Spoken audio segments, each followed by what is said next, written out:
Hi everyone. Hi. Greetings to one and all. It gives me immense warmth and great pleasure to grace all of your presence in the interest of this webinar.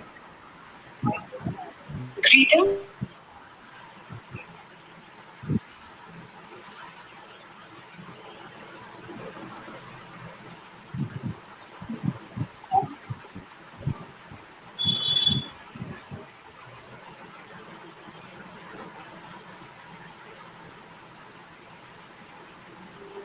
And now I would like to introduce Ms. Rupali Verma, who is an Education USA advisor in New Delhi. She has been associated with United States India Education Foundation for more than 2 decades. She has attended many trainings and conferences, including USBT and Professional Advisor Leadership Program organized by the Department of State. She has also participated in the regional trainings and represented India at the Education USA Forum.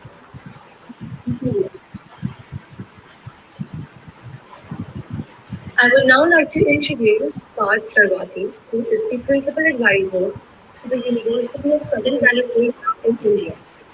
He has been working in education and the development sector for over 18 years now and was previously the Group Head CSR at RPG Foundation.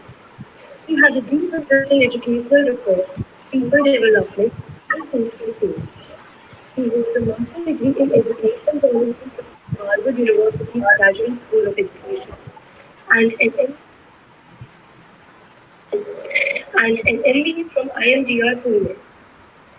Parth has previously worked with some of India's leading universities and social sector organizations like Azim Premji Foundation and University, Shibla University, etc.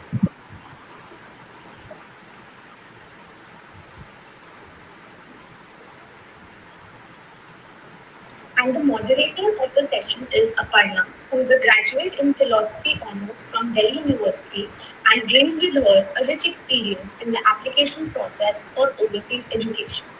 At JC, Aparna handles the end-to-end research and application process for admissions. Aparna's love for music ascends her calm demeanor and patient listening. She guides students through the often complex and confusing application process with her calming approach. Over to you, Parna.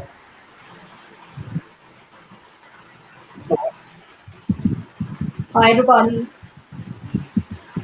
Hi Parth. Hi. I hope you guys can Hi, hear me. Aparna. Yes. Yeah, Alright. I'm So just we can facing a start with the small question. issue. Your voice is breaking. I'm not able to hear you, Aparna. Just Okay. So can you please give me 2 minutes? I'll just fix it. yeah, because I'm not able to really. It's there's no clarity in what you're saying. Alright. Just hold on for a second. Yeah.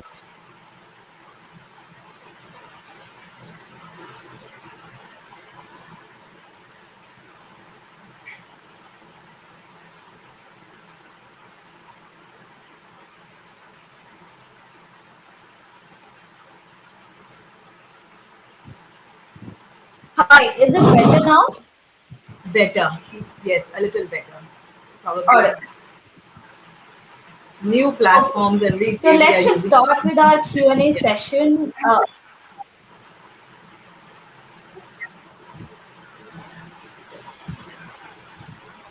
Sorry, what's that? No, please go. Please carry on. Hello. Yes, Aparna, you can carry on, Question please. will be to you, Rupali. Like, how would you describe how would you describe the experience a student has while pursuing their education in the United States? I mean, I'm not how is able, this your different from question all is other not clear. countries? I'm not able to hear your question. Your question is not clear, Aparna. All right. So, how would you, Rupali, how would you describe the experience a student has while pursuing their education in the United States? I mean, how is this different from all other countries? I'm not able to hear you. I'm not able to get the question properly. Should I re-enter?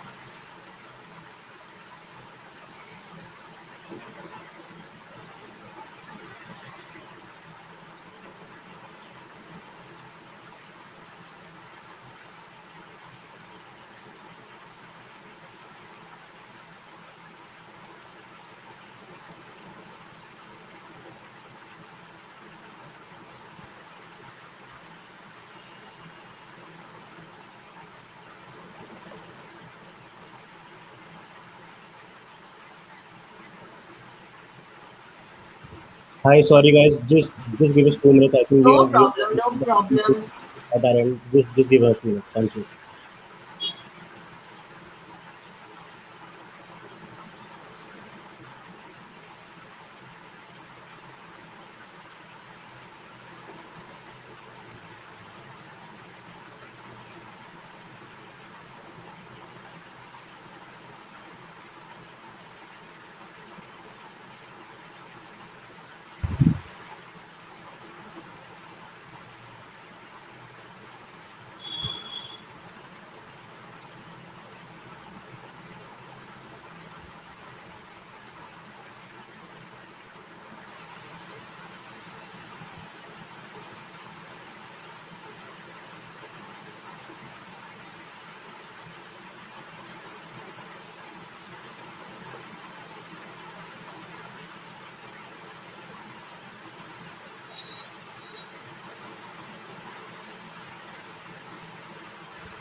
Hello, Rupali, can you hear me now? Yeah, yeah. It's much better now. Yeah, sure. Okay. So my question was, how would you describe the experience a student has while pursuing their education in the United States? I mean, how is this different from all other countries? Okay. The actually Parth is the one who is the official. He's one of the sources who can also answer his experience. But as Absolutely, no, absolutely. no, I'm just answering that. Sure. Before I actually talk about why US and why is US, let me just give you a little brief for the people who joined in or who are actually attending this conclave. Education USA is the official source of on US higher education, and our main mandate is to provide students with the most authentic, most comprehensive, most current, and the most important is unbiased information on higher studies in the United States. Um, in India, we have 8 centers. We have host centers in Ahmedabad, and we have in Bangalore, and we have the other centers in Delhi, Mumbai, Chennai, Kolkata. Delhi is the flagship office, and I'm representing education. I work with the Education USA New Delhi office. Coming to your question on how is it different and why should students actually look at US as their study destination. Um, the answer is very simple. US is a plethora of it offers a bouquet of universities. There are more than 4,600 plus accredited universities in the US. I mean, it's large with public universities, private universities, community colleges, the options, the flexibility of choice, and there are more than there are about 2 lakh Indian students who have chosen US as their preferred destination. Um, Having said that, the students they get a lot of opportunity to choose from different programs, different concentrations which are offered by the US universities. The labs at the US that at the American campuses They are well equipped with the best of the facilities and equipments. They get funding from both public from both public as well as private players, and that makes them the cutting edge in their fields. So these are some of the reasons why students should actually choose US as their higher study destination. And above, I mean, more than that, what I definitely enjoy at the US universities is the campuses. Basically, they are welcoming to the international students. The diversity is the key. So it's for the students, it's like home away from home on the US campuses, and I'm sure Parth will agree with me because he has studied there at the US universities. So that is these are some of the reasons, and not to forget that the an attractive feature of the American education system is definitely the availability of the scholarships, internships, training opportunities which the students get, and this is all during the course of study which they will be enrolled in. So these are Absolutely. some of the opportunities provided by the students and the hand-on experience they get. I think I have covered enough reasons to choose US as your final destination. So, Rupali, as we talk about scholarships, so what kind of scholarships are available to international students? There are a lot of scholarships available to the international students. At the undergraduate, students do get need-based funding from the universities. There are various forms of scholarships with which the students can avail of. At the graduate level, the students have options of getting fellowships. They have options of getting assistantships, and these assistantships can be teaching assistantships, it can be research assistantships, it can be grad assistantships. So that is the USP of the US education system. With so many universities which are available, the only key is the students, they need to do a lot of planning and see which is the best fit for them.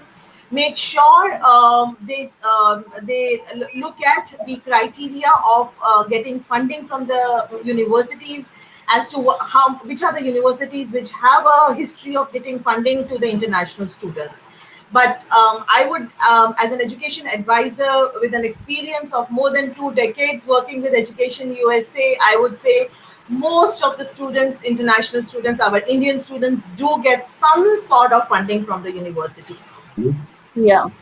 Thank you, Rupali, for this information. Also, I would like to ask that, I mean, what kind of a profile do they look at? What kind of a student profile they look at to avail those scholarships? See, the US education system is a holistic system. It is not, this is something which the students have to keep in mind. When I say holistic, it is the student itself is important to the university. What is the student actually bringing to the campus? Why is this application important to them? They get applications, they get through, I mean, across the globe, the universities, they receive applications from the students. Um, and that is the beauty of the US education system. But then what makes you different? What why is that your application is important to the university? What are you actually going to bring in a classroom if they choose your application? So it's a holistic base on it's a holistic approach which Yeah. they actually follow. Yeah. So So basically, they look at yeah, academics, I'm coming to that. Yeah. So your yeah, academics, your, I would say consistency in academics is important. Not that yeah, everyone who has, I mean, you don't only have to be an A holder throughout, or you only have to have 90% plus marks to have admissions in the universities. Your complete applications, your academics, your extracurricular activities, your recommendations, your essays, which are also one of the important components of your application. The most important is you. The student is important to them. So every student is different. Every student brings along a different strength. Along with that, they have different weak areas, but that's okay. You have to address them to the universities. They should know you inside out. Yeah. Are you a funny student? Are you a serious student? Or are you only interested in academics? So many a So times basically, I've they read. want to know the student, right? That Exactly. why So they many want to a come time, here. Yeah. yeah. So many a time I have read this word across, and which I do agree to an extent that what they are looking for is the best well-rounded kids, the BWR kids. Yeah. So, and every student is different. So, students need not think too much. They should not come under peers pressure, school pressure, parents pressure, but the best fit is important to them. Yeah. Yeah. Okay. So we understood. So now I want to ask Parth now that, so if I may ask you, for prospective master students, we know that generally US accepts 4 year bachelor's degree, right? But of course there are exceptions. But do universities like yours, USC, recognize 3 year bachelor's degree for master's applications? So the actual answer to this is that most universities do not. They prefer the 4 year bachelor, which is the equivalent to the US 4 year bachelor's, and therefore they need a 4 year degree after your grade 12 to be able to make you, give you an option to study masters. Now there are exceptions, as you said. There are a few universities who look at your work experience that you may have along with the 3 year, or the kind of maybe volunteer work that you've done, or if you've done a CA articleship. Some of them consider this and they sometimes give you credit for it. It's very rare, though majority of the universities will, and especially the ones which are serious research universities will sort of push and say that no, we will only accept a 4 year undergrad degree, a 4 year Okay, bachelor. so you mean that few universities will compensate my academics through my full-time work? Very rarely, it's not there's no rule like this. It's only if, as Rupali ma'am was saying, if you really have a lot of rich experience, it adds to the diversity, it adds to your ability to think differently, and you're bringing that to the classroom, they may give you some credit for it.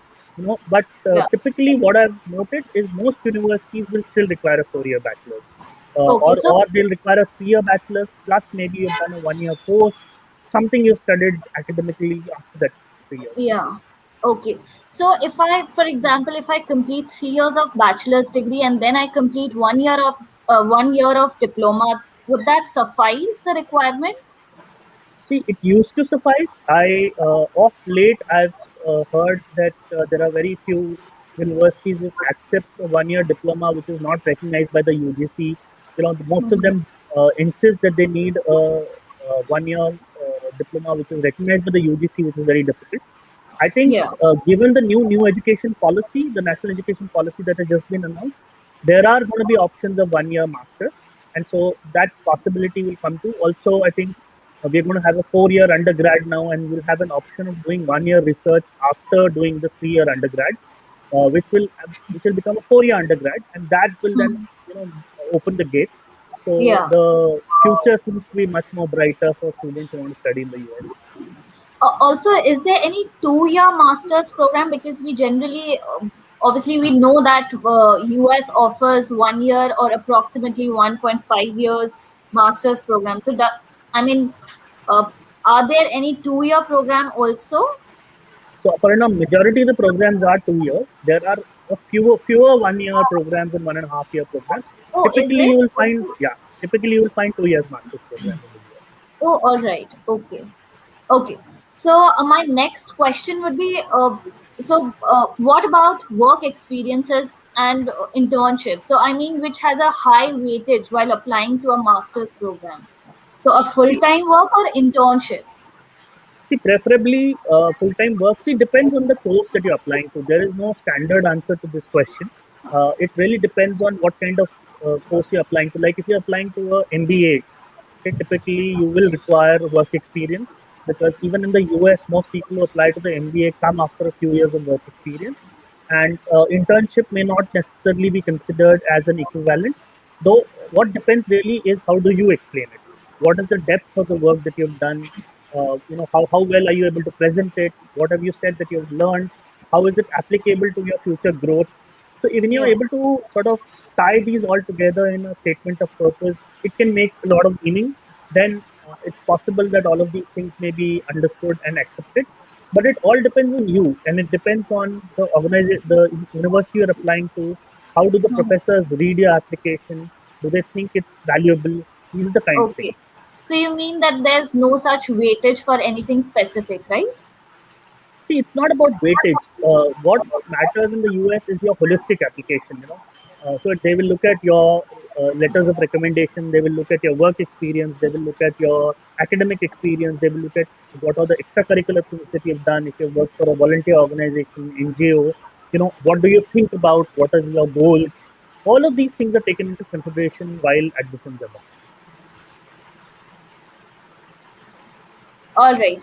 Okay. So just let's just take some questions from students who are asking. So maybe Arohi, do international students experience racism in the US, especially since Asian attacks are at peak right now during the pandemic? Uh, See, I think it's a very relevant question, and the answer is really it's a mixed bag. Yes, there are often you will face some amount of concerns, some amount of discrimination that you might see at some places, depending on where you're traveling, where what location you are in, what kind of an area in a city you are in, or in a town you are in, because everywhere across the world this is now actually increasing, and there is some amount of unhappiness about foreigners coming into their country and taking their jobs, taking their opportunities. So I think while we need to be aware of it, and we also don't need to be scared about it. The US also has a very, very robust policing system. Universities have a very good security systems in most places. So you don't have to be scared about it, but at the same time, it's how you blend in with the US, and that you don't stand out when you go to the US. Do you only roam around with other South Asians, other Indians, and you sort of create this picture for them that you are different? Then yes, you will be treated differently. Uh, as long as you merge with them, talk to them, understand their system, and this is true not just of the US, it's true of India. If you go to another state, you have to understand their systems, yeah, their absolutely. It depends. languages. So there's one more question. I'm seeking to pursue doctorate of medicine in USA, but I have seen that I will have to do bachelor's as well as doctorate of 8 years. Should I do from a good Indian university as it of 5 years? So that's a very difficult question for probably me to answer, because it depends on a particular university and what they require. Yes, medicine is an area where there is a lot of prerequisite that is required, and I think the anybody who is looking at medicine needs to do their homework properly. I think that's also true for all courses in the US. You need to do your homework properly and figure out what is it that is required. And if you go to any university's website, and I applied at a time when there were no websites and you have to get brochures, but these days there are websites. Please go to the website, look at what is required. Every university will have under the courses they will have an admissions tab. Within the admissions tab, they'll give you a list of requirements. So please read the list of requirements, understand them well, make a list, make sure that you have all of them, and then also write to them. I think this is something that Indian students don't do a lot. They never write to the university. They're very shy, because in India we don't actually believe in writing to universities and asking them what they need. So in the US they're very happy about it. So write to them, ask them what are the requirements, tell them that this is what you have, and have a conversation with them, probably over email, and that will help you a lot. Yeah, thank you so much for this information. Also, Rupali, I have a question for you. So there's one student, Astha Bajaj Mahajan. So the question is, if somebody doesn't want to live on campus, will there be a deduction in fees for not availing campus accommodations? Yeah, that is something which will vary from university to university. So the best advice, Astha, would be You should check the university. The most important thing is check the cost of attendance. That's important. I just went through a question. There was some question as to what is the cost, and so the what is most important for the international students is to see the cost of attendance, which includes your living expenses as well as your tuition cost. So living expenses always depends on the state where you are going, which area are you going. Normally the east coast, the west coast, their living cost can be quite high, and that is the reason we tell the students that they should actually look across all the states and see how can actually you fit in the bill for the expenses that needs to be paid for your higher studies. If you are not staying on campus and if you are having an outside accommodation, obviously that will depend, and you should check with the university on that cost. I mean, obviously the university is not going to charge you that amount, so they will be more interested in the tuition amount. So check that Okay. with the universities. Yes. Okay. Also, there's one more question. What is better, on-campus or off-campus accommodation in USA? See, if you are an undergraduate student, I don't know whether Asta is an undergraduate student or not, but if you are an undergraduate student, we definitely advise students to stay on campus at least for the first 2 to 3 years. And the master students, anyways, they are a bit matured enough. They have already done their bachelors. They have that experience probably of staying away from the family by doing Yeah. their bachelors also. So So generally, definitely, undergrad students take 1 year, I mean, first year on campus, and then maybe they can move on to, yeah, off most campus. it should. But again, it will vary from families. The parents are more comfortable when the undergraduate students is there right there in the dorm or staying on campus as compared to staying outside, because uh, I mean, they have to mature a little bit more, understand the system. They're away from the family for 1,000 miles away. So there is a sense of, I mean, satisfaction when the students are staying on campus. But yes, master students have an option of staying. In fact, I would give you one tip: if the student, any master student who's attending the session, they should always look at their accommodation the moment they get admissions. The moment they decide their universities, you should start looking for accommodation and start looking for a room partner also. So those things will take time. It's not in the last minute that you start doing all these things. It becomes very difficult because you are totally entering a different Of course, system. you have to be prepared with the accommodation thing. You have to Exactly. do early info. And education USA, we do a lot of sessions. We do follow the 5 steps, which is research your options, funding your education, completing your applications, preparing your all the students for their visas, and then the pre-departures. So all the students who are attending, make sure whenever you need information on higher studies in the US, your official source is Education USA. Yeah, absolutely. So, apart, there's another question for you. USC date for financial aid has been gone. So, what can I do? Uh, I think the answer is very obvious. One is that see, that's something that you have to be sure of, and you cannot apply last minute to any university. Make sure you know about the date.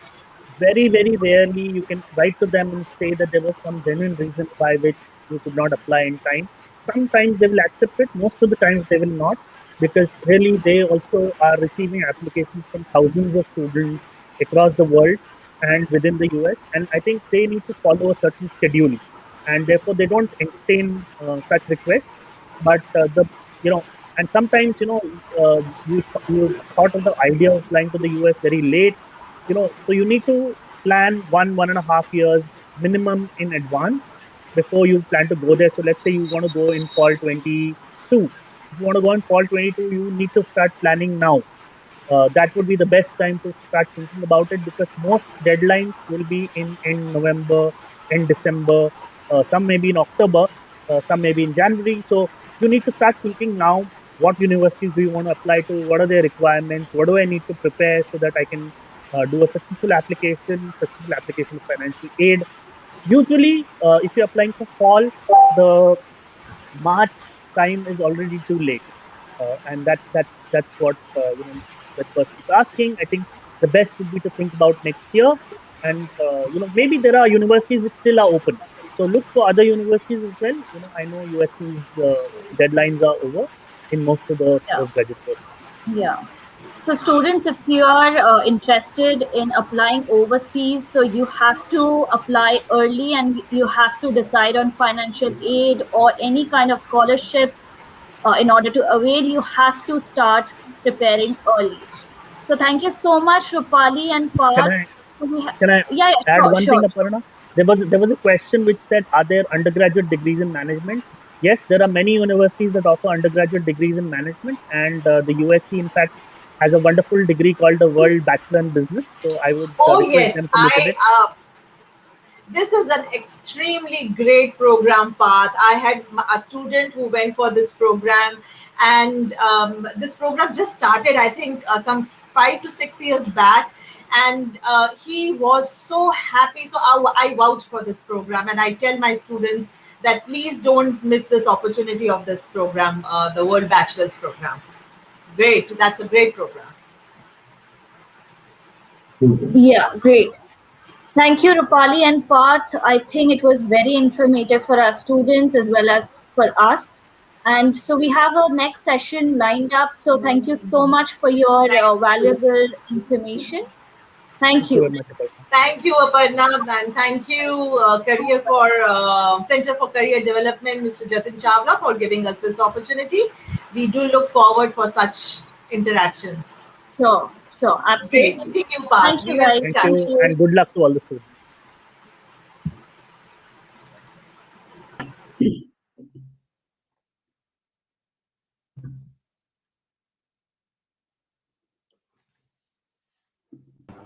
Hi, Ashley. Hello. One second.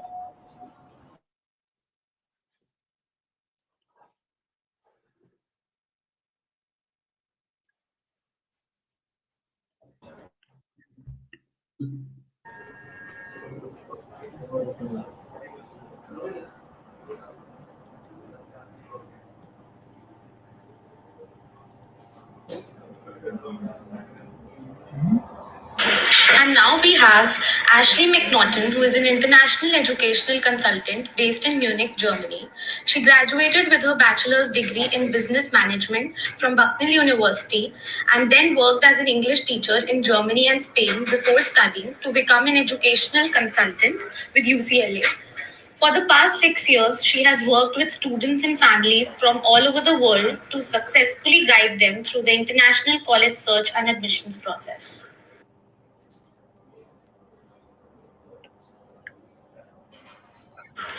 And the moderator of the session is Shibla Deva, who is an aspiring entrepreneur, a learning enthusiast, and a passionate worker, as she defines herself. She's a valuable member of our profile building team, whose motto in life is I can, I must, and I will. She has completed her post graduation in psychology from Delhi University North Campus and her graduation in psychology from Lady Shri Ram College for Women. Yeah, hi, Ashley. Hello. It's Thank you great for to have having you with us today. Can you start by briefly introducing how education in Germany is like? So education in Germany is very similar to the I other think you're on mute. um, Oh, I can't hear you. No, can you hear me? Yeah. Oh, okay. So, as far as universities go in Germany, it's very similar to the rest of Europe. So the schools are pretty much nestled within the cities where they're located. Students don't typically live on campus. They're a bit more independent, living throughout the city. As far as the studying actually goes, students are much more focused on their actual program of study. They don't tend to jump around and take classes in different areas. The classes are typically a little bit larger than, for example, the universities in the US. Students are much more independent, doing a lot more work outside of the classroom. But there are so many international students in Germany right now. So the experience that you have is really wonderful. You get to meet people from all over the world. You're able to travel easily within Europe, and you also are able to work on your student visa. Okay. So thank you for sharing this valuable information. I just want to ask, how is this different from all other countries? Like living in Germany, experiencing education there. How is studying in Germany different from all other countries? I feel like I somewhat answered that. So when studying here is very similar to within Europe. I don't know if you want to compare it to example to the US. Students have a much more, I would say they're much more independent. They do a lot more work outside of the classroom. They typically don't have as close of a relationship with their professors or their advisors. They really spend a lot more time working on their own. Okay, so I think practical knowledge is given more importance in Germany, and Yes. gaining on the field knowledge is given more emphasis. Yes. Yep. All right. And also, is this a part of the curriculum as well, that, doing internships, or maybe getting placed with companies and working with them? Is this a part of the curriculum also? So In the it varies by school, but a lot of the programs really emphasize getting out there, especially in the technological programs or the engineering programs. They will help you get a placement to do some sort of internship at one of the local companies. There's a big emphasis on that. All right. All right. My next question is fluency in German necessary? And how can students who have not studied German apply and still be eligible in colleges in Germany? So being fluent in German is absolutely not necessary. More than 50% of the population here speaks very good English, especially the younger generations of the people who are coming here. There are over 1,000 programs in Germany which are taught in English. They require zero German. But what you would need to be able to access those programs is to prove your proficiency in English first. If you would like the opportunity to have many more options within the German language, then you need to have at least a B1 level, preferably a B2. And if you are close to that, you're able to take a 1-year prep program here, which will help you improve your German before you apply for university. Okay, okay. So that is absolutely mandatory to be taking that 1 year prep program in German. So it depends on which type of program you're applying to and what your high school background is. So like if you took the joint entrance exam in India, for example, and you have the high school, your high school diploma, you would not have to take this preparatory program unless you want to study in a German program and you don't have the proper level of German. Okay. And what is like the class population like? I mean, the diversity is, are there students from across the world, or you see more of Indian students, or more of the US citizens? What is exactly the class, the diversity in class like? So there are almost 400,000 international students within Germany. So that is a lot. It's becoming more and more popular here. I would say that, yes, a significant portion of the classes will be filled with European citizens. However, there are a lot of students from China, Japan, India, also some Americans. So there is a bit of diversity here. All right, all right. And what tests would you say, any academic tests, would you say are absolutely necessary to apply to Germany? So I would not say that there's one single test that's absolutely mandatory. I'm also not a fan of promoting unnecessary testing. There's already enough stress on the students. But as I mentioned before, it depends on the program of study that the student chooses. If they're going to study in English, they will need to take an English proficiency exam. If they're going to study in German, they will need to take the German proficiency exam. Another test that's frequently discussed here is the test AS, which is the test for international students. That is not accepted or required. by so many universities. However, if you're going to apply to one of the programs such as medicine or one of the sciences that are more limited in access, taking this test would give you could give you an advantage over the other applicants if you score well. Okay, so I mean, those are like the SATs. I mean, even if it's not a compulsory test, it still gives you an edge over the other students if you take that test. Yes, at the universities that accept it. So, maybe there are only 30 universities here that would even consider looking at that score, but you might not know until it's close to application time that those are the schools that you want to apply to. So, if you are considering studying in one of those more competitive fields, I would take that test just to be sure. Okay, and what is the syllabus of the test like? What exactly does this test cover? So the first portion is standard for all students. It basically tests your core cognitive abilities like word recognition and different kinds of recognizing patterns, things like that. The second portion, you are able to choose the subject. And typically you will choose the subject related to the field that you're going to study. So you could choose science and math. You could choose business and economics. You can choose engineering. So you pick the subject related to what you would like to apply for at university. Okay, all right, all right. And what is the name of this test again? The test Test AS, the test for A. international students. Okay, all right. Thank you. And I want to know the next question is: can Indian students get scholarships in Germany? So If so, that's a difficult question to answer. I would say it really depends on the university and also the student's background. There are more scholarships for graduate students and doctoral students than there are for undergraduate students.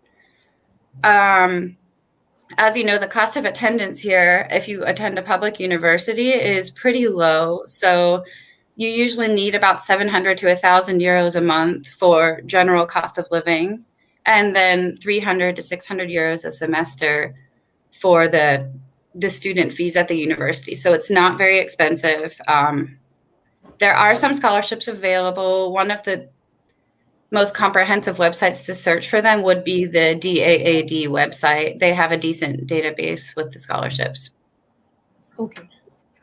So let's take some questions from the audience now. I think this guy, Kuldeep Kumar, is asking top universities for Mechatronics in Germany. Could you answer? Honestly, I can't say. There are a lot of great universities for that. I would focus on looking for universities which are in cities which have companies related to that. So, for example, Munich is a good one, Hamburg. So these are associated with organizations, these universities. No, but they have many organizations within the city which would give you the Okay. opportunities to get great experience while you're studying. All right. All right. And the next question is by Aparna. She's asking how competitive is it for an international student to get through in a German university? That very much depends on the program that you're interested in studying. In general, it is not very competitive if you're applying to, for example, business or one of the more standard humanities degrees. If you're starting to get into the sciences or engineering, it becomes a bit more difficult. Of course, the universities in the more popular cities, such as Berlin or Munich, are much more competitive. If you're applying to the medicine program, there's only a 5% acceptance. 5% of the seats are reserved for international students. So if you're planning on studying medicine here, then it is very, very competitive. Okay, all right. And the next question is since technology is integrating the field of management, I would love to know how is the aspect of being practical demonstrated other than the internships and case studies? Since technology is integrating the field of management.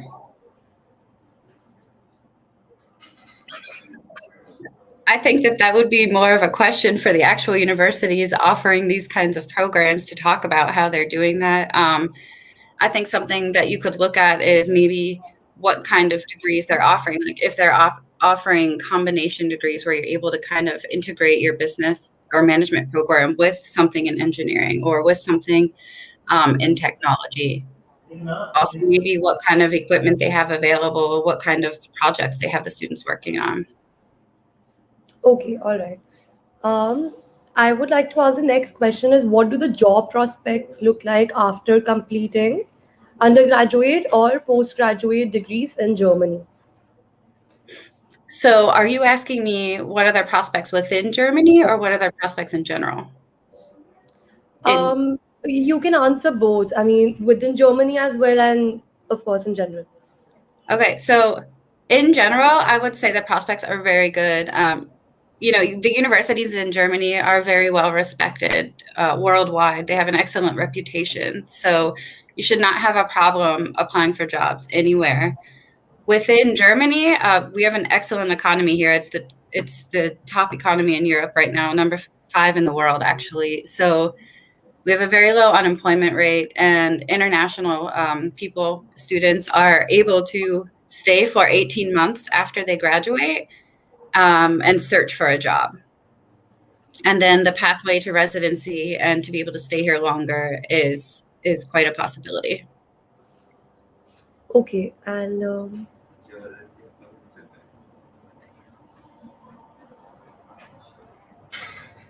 so the next question is what is Germany known for apart from engineering programs? They have excellent natural science programs, biology, medicine, also other technical related programs. All right. I would like to ask one question apart from this is that how important is the relevance of a student's profile in applying at Germany, at colleges in Germany? By profile, I mean, so like in the US, they give a lot of importance to how many competitions have you won, or how many internships have you done, or what kind of projects, what apart from academics have you done in life. So, how important is a student's profile when applying to Germany? So it is not nearly as important as it is at a place like the US, for example. Yeah. When you're applying to the programs with limited access, as I mentioned before, such as the sciences or medicine, they will, in particular, take more consideration into what you wrote in your motivation letter and some experiences you've had outside of school. But in general, they really focus on your grades, the curriculum that you had in school, and any kind of testing that you have done. Okay. And so this question is by Aparna. What kind of a profile one should have to get into a German university? I mean, in general. So, like just the grades, I think you've already answered that. So, just to. I think something to really take into consideration is that you took you've really pushed yourself to take a tough curriculum during high school, whether you're in the Cambridge program, the IB program, or the traditional Indian program. You need to make sure that you have taken the proper level of classes. For example, the higher levels of math and science, if you're interested in those fields. Also, you do need to make sure that you can demonstrate your proficiency in the language, because that will eliminate you if you are not up to par with the other students. Okay, all right. And the next question is what opportunities will I have after graduating from Germany? I feel like we kind of talked about this earlier. Yeah. I think you have fantastic opportunities. Okay. What are the important documents needed for an international student for studying in Germany? So you will need to have basically a certified copy of your high school transcripts. You will need to have your English or German proficiency test results. You also, when you're actually applying for the visa, you will need to have proof of at least 10,000 euros. I think it's 10,332 or something like that right now. You need to have a blocked bank account with that much money in it to prove that you can pay for your first year of studies in Germany, as well as proof of health insurance. Okay. So this question is Germany only good for engineering? No, Germany is good for pretty much everything that you study. You know, it depends on the university and the kind of experience that you choose to push yourself to have outside of the classroom. They're known for much more than engineering. Okay. And there are less English taught programs. Is it true? Can you name some universities which provide with English taught programs for technical based programs? Okay, so there are definitely less English taught programs. As I said before, I think there are like less than 1,500 English taught programs here. Some universities which provide English taught programs for technical based programs. Okay, Munich is a great example for that. We have some excellent universities here with English programs. Let me think here. There are some universities in Bonn. There are some universities in Berlin.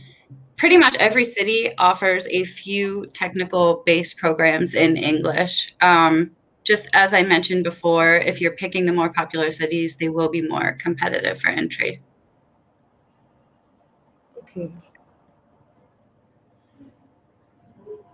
So there's a question by Ekta. She's asking, is a student who has done a 3-year BA program eligible for an MBA course in Germany? So it depends on what they studied in their BA program.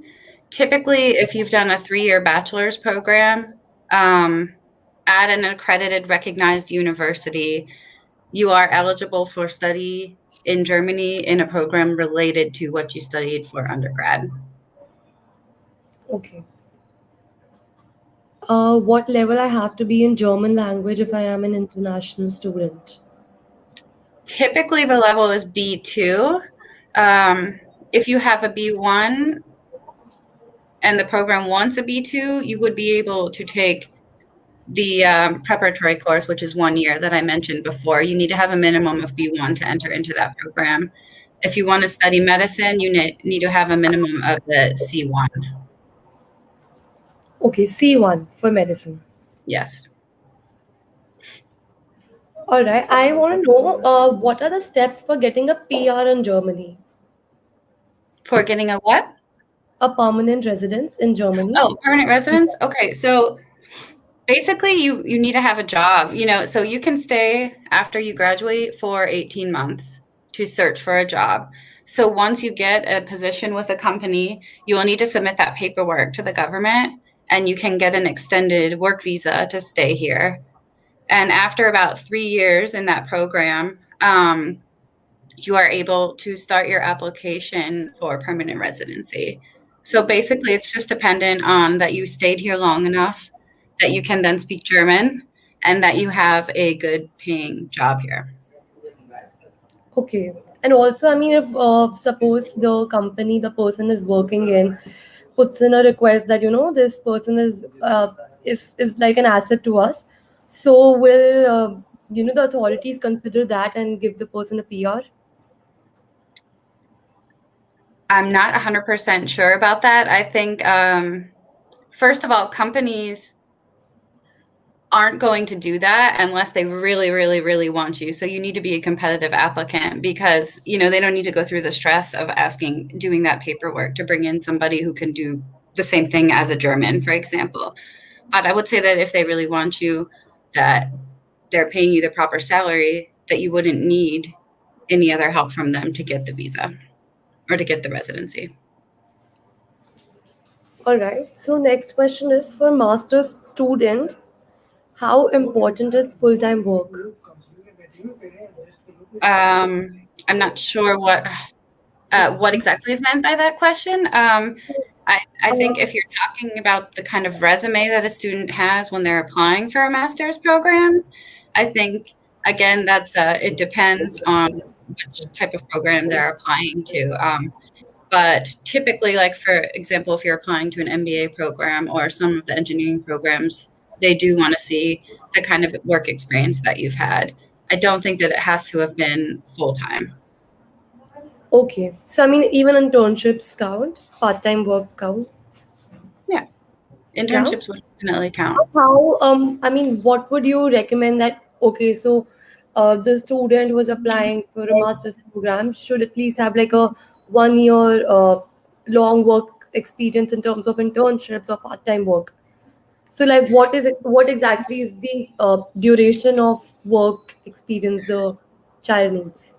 So it depends on which program they're applying to, because many students apply directly for master's programs right after their undergraduate degree. And in those cases, work experience is going to be more about what kind of internships or what kind of work studies you did while you were studying. If you're applying for an MBA program, I would say it would be very good to have a year or two of experience before you're applying. But I don't think there is a rule about, there's not a standard of an amount of time that you need to work before you apply. Okay. So, the longer it is, the better it is. That's what you would say. Most likely. Okay. So we have a very interesting question coming in. It asks why one should choose Germany over other countries. So also, is it a safe country? Yeah, so Germany is a really safe country. We have excellent healthcare, an excellent education system. It's very international, and it is also very safe. We have fantastic public transportation, so you can easily get around from city to city, several major airports. In general, it's a really good place for an international student. Okay, and I mean, so the question is, why is it, why should we choose Germany over other countries? That's the main question. I would say the programs are definitely cheaper. You will save a lot of money. Yeah. The number of international students here, you're going to get a much more international experience than at some of the other countries. And also just in general, the quality of life here, the healthcare and the job opportunities, everything is very good. Okay. This question is by Yati Chavla. So she's asking, what are some good scholarship courses in graduation and post graduations in commerce stream? Like, could you name a few good scholarships that are available? No. I would say that you would have to search the DAED website. There are also several nonprofits here that have some scholarships, but there aren't several that I would name right now that I would say are specifically good for commerce. So the non-profits you were talking about right now, so does these non-profits also offer international scholarships? Scholarships to international students? Yes, there are several available. Honestly, if you just Google scholarships for international students in Germany, you will see some of them come up. Some of them are specifically for people who come here with a child. Some of them are for students who have demonstrated an excellence in public service, community service. Some of them are for students in particular degrees. All right. And there are not a significant amount of them. Okay. So this question is, which university is best for psychology? I honestly could not answer that. I don't have a whole database in my brain right now. I think there are many different schools that are good for psychology. Okay. All right. So I want to know, this is something that I also want to ask. If we wish to apply for, say, a doctorate degree, a PhD in Germany, what exactly is it that we require? Just a good research proposal or something apart from that for applying for, PhD? To be honest, I'm not really experienced with PhD students. I work primarily with people studying undergrad and master's degrees, so I couldn't really give you good advice on that. It's all right. Okay. Thank you so much, Ashley, for imparting such great knowledge about education in Germany. And thank you for having me. Have a nice day. thank you.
And I would now like to introduce Kajari Bharadwaj, who is a senior recruitment advisor in the school's engagement with the University of Sydney.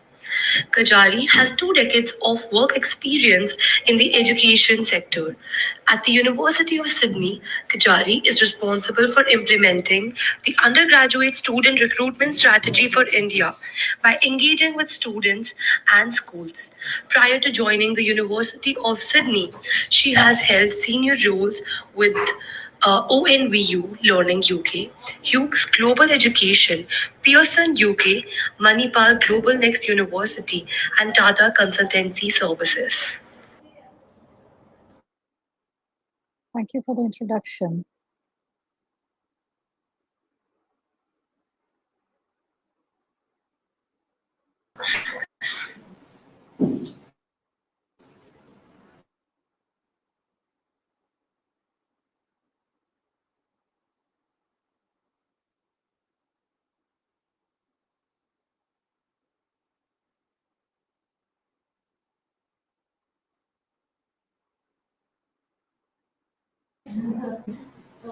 Aditi, you can start.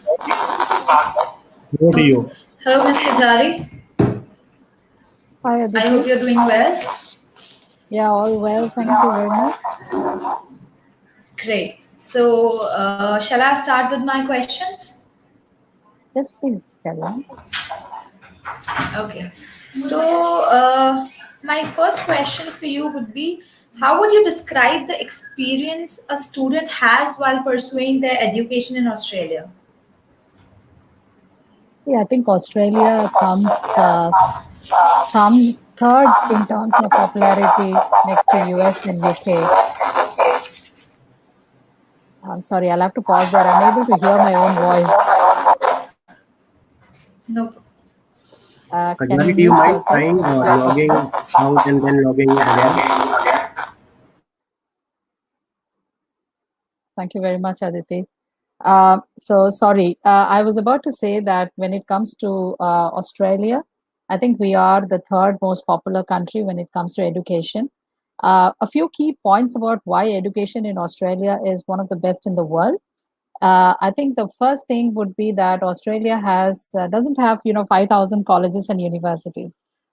We have 43 universities totally, but within that there are 22,000 different programs offered by 1,000 colleges. So the length and breadth or the whole array of uh, offering, if you like, from universities are very very vast. Okay, that's number one. Number two is I think Australia have had the last 50 years that they have been having international students coming to Australia to study, unlike US and UK, which have had relationship for 200 years with countries. they have done phenomenally well. I mean, starting from 1947, where penicillin was, discovered, and the Nobel Prize was won by an Australian scientist. Universities have produced 15 Nobel laureates, so the research input is very high. Of the 43, 8 universities are in the top 1,200, and 10 cities in Australia actually are the world's best student-related cities when it comes to education. And also, I think the government offers so many scholarships that education is easier, affordable for Indian students. So all of this makes it a very, very different experience and a great experience for students, especially from India, I would say. Thank you. Okay. And also, I would like to ask that is it possible for students to work while studying there for both undergraduate and postgraduate degrees? Yes, indeed. It's absolutely possible for students to study. In fact, majority of international students actually study while they are, work while they are studying in order to keep their body and soul together. The student visa, the temporary student visa, gives students the right to work while they are studying. This is, they can work for 40 hours every 2 weeks, which is basically 20 hours a week. And during the vacations, they can actually go on to work for unlimited hours, which is full time. So there is an opportunity to take care of expenses beyond tuition fees, and the paying capacity of Australian employers are also higher than many other countries. Students usually get about $20 or higher per hour, and that's a fairly reasonably good sum of money for someone trying to live in a city like Sydney, or for that matter, a larger city or a smaller city in Australia.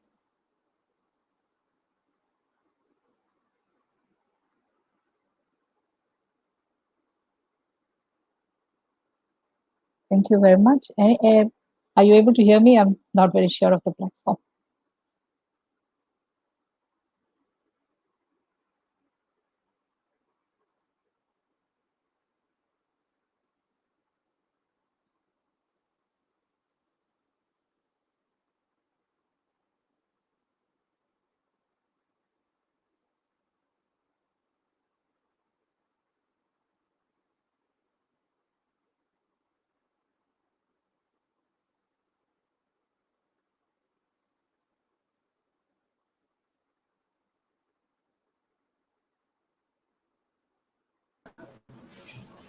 Hi, I'm really sorry. Actually, there's some technical glitch.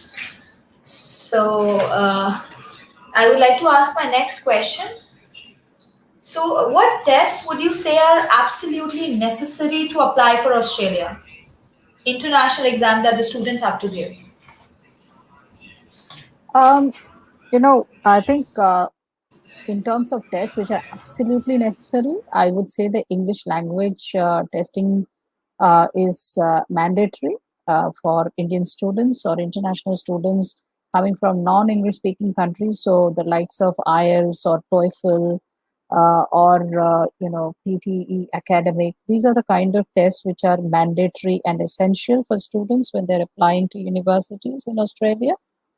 The other thing is, students could also consider giving LSAT exam in India. Those are considered by some universities in Australia for the law equivalent to law entrances there. Not by Sydney. Sydney does not require those exams. Medicine has an exam which is not conducted in India, by the way, but it is conducted in Australia, which is an ISAT or a GAMSAT. Now, that's a requirement to be met. That's an entrance test to be met. Other than that, GRE, GMAT are not mandatory. GRE, for instance, is not mandatory at all, but certain universities give scholarships based on high GRE marks. So it's a good score to have. GMAT sometimes is a requirement for MBA degrees, but again, not a mandatory requirement, but it's a good test to have. Yeah. Okay. Also, do you know what number of students are enrolled in University of Sydney for undergraduate and for postgraduate both?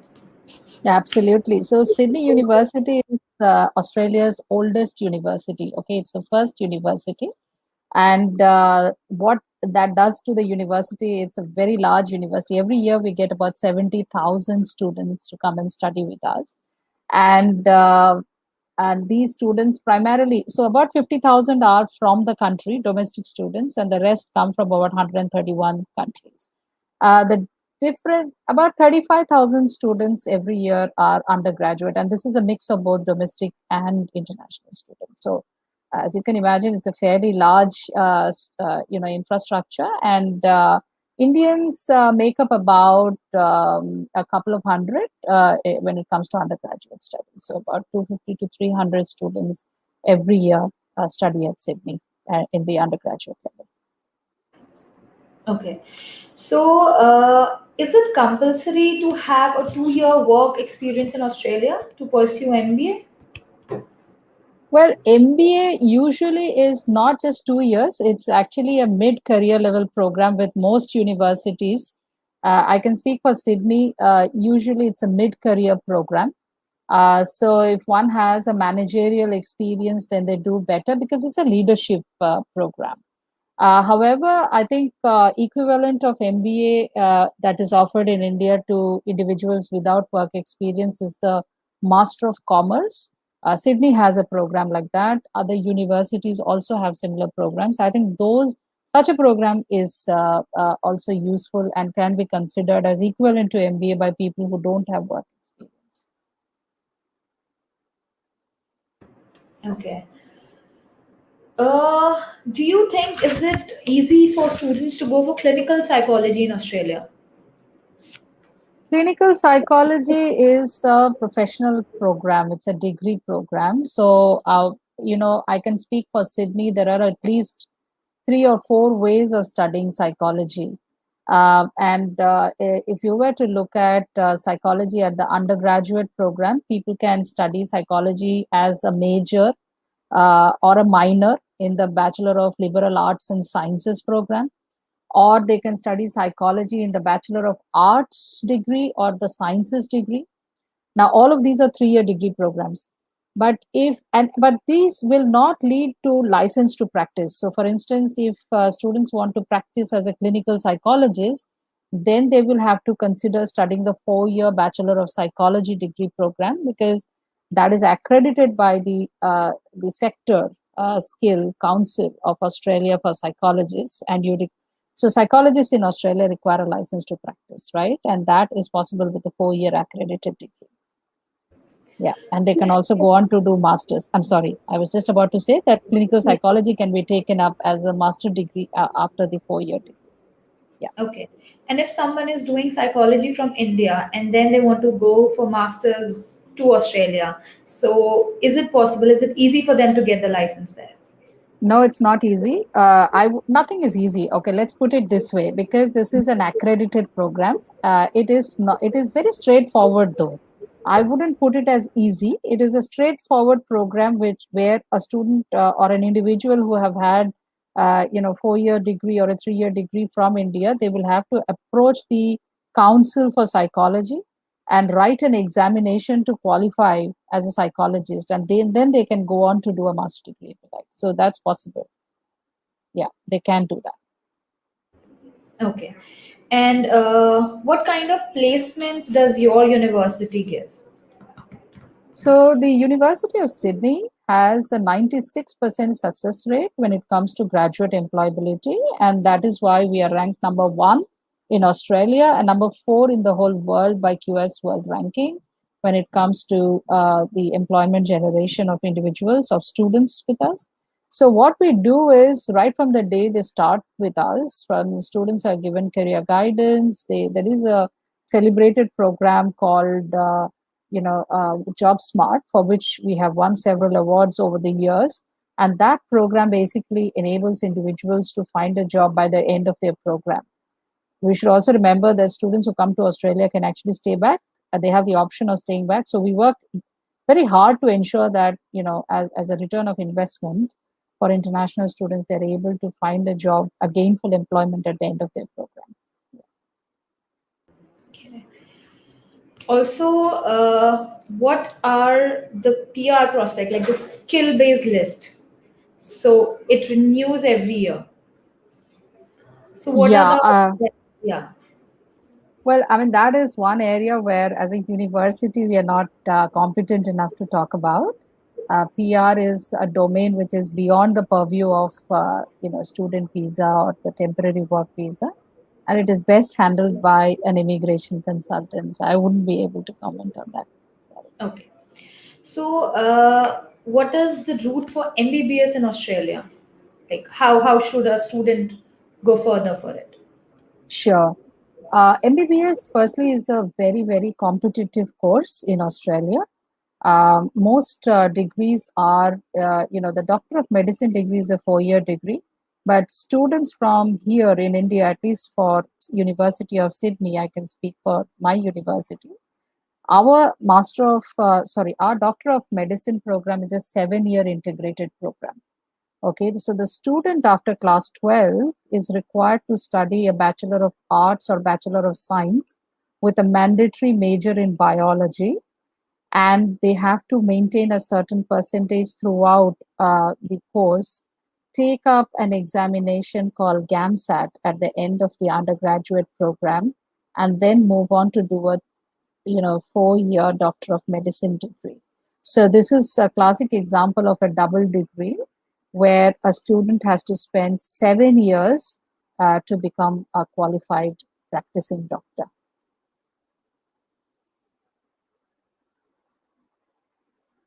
Okay.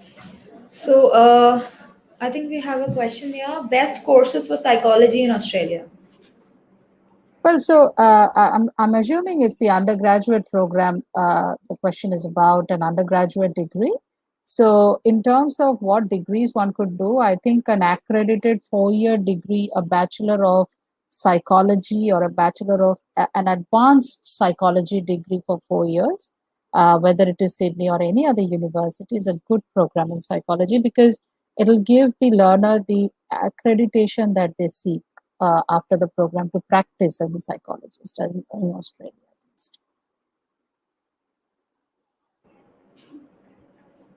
What is the placement rate of your university? We have a success rate of 96%. That's our success rate with students. Yeah. Is that for international students as well? Yes, Including I mean, international? including international. That's correct. That's for all, whether it's irrespective of domestic or international. That's the percentage. Yeah. Yeah. Okay, so how many international students do you have in your university? So roughly about 25,000 students come from 131 different countries. So roughly about, it's about 30 to 40% students are international. I mean, this is across the spectrum, not just undergraduate. It's also research, everything else put together. So, are Yes, universities outside of G8 useless? Is that the case? absolutely not. I mean, I don't know how to answer to this, but the group of 8 universities, the 8 universities of the 43 are, of course, the world's best, right? So they are in the top 100. Sydney, for instance, is a world number 40. But if you look at the rest of the 43, they also come in the world 200 and 300. So it isn't as though they are useless. They are very, very committed to what they do. And you must understand the Australian education system is a very, very highly integrated and celebrated education system. Okay. So it isn't useless at all. If you were to compare apple to apple with institutions outside of Australia to the 43 that are there, you will find them ranking much, much higher than from, in terms of facilities, education, everything put together. I'm sure. What are some good scholarship course in graduation or post graduation in commerce stream? So that's Yeah. child is, yeah. Well, per se, let me first say that the government of Australia actually spends a lot of money when it comes to scholarships. Every year, about $320 million are spent on international scholarships. So students, interested people here should look at Australia awards, or for that matter, go to the government's website and look at RTP awards if research is of interest and so on. Now, specifically speaking about Sydney, Sydney actually has over 300 scholarships. Now, scholarships, come and go throughout the year. And again, their requirements are very different. So one size fit all doesn't work. Okay. But entry into Sydney, and for that matter, most Australian universities are purely based on academic merit. We do not have the concept of entrance examinations and all those brouhaha. So it's very simple. You have the academic marks to get in, you are considered for merit scholarships. If you were to talk of commerce stream within Sydney, students are eligible, from India at least, are eligible for at least 3 different types of scholarship. For 2, they don't even have to apply. The business school has scholarships from $5,000 to 25,000 Australian dollars, for which there is no requirement for an application. Any student who has an unconditional offer letter from the universities is by default considered. Same as the Vice Chancellor's International Scholarship. Again, no application, student can get up to 40,000 Australian dollars as scholarship. We have a special scholarship just created for Indian students, which is called the Sydney India Scholarship. That is going to be launched on the 1st of April. 28 scholarships are given out worth 500,000 Australian dollars, and at least 2 undergraduate students score 100% scholarship with us. And the beauty in Sydney is that, and for that matter with many Australian universities, is that students can hold multiple scholarships.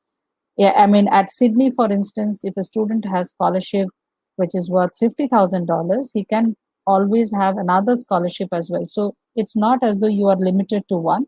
There are limits in terms of how much money you can get a scholarship every year, but students really, really have a lot of scholarship opportunity. There are need-based scholarship as well. So those students, let's say, who do not have very high academic marks, but do not have the financial wherewithal to study in Australia, there are need-based scholarships. So for instance, Rotary International Scholarship. Colleges in Australia offer a lot of scholarships. Those are to be looked into. I think that was really answered in detail. Does your university have a course for B design and gaming design as well?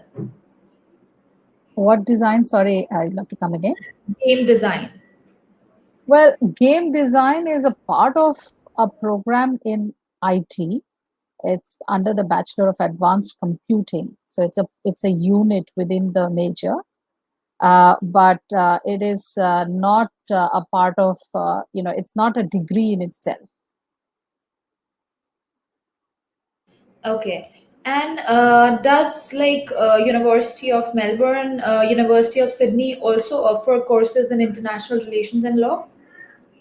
Yes, we do have a program in Master of International Relations. It's offered by the the Faculty of Arts and Social Sciences, and it's a 2-year degree program.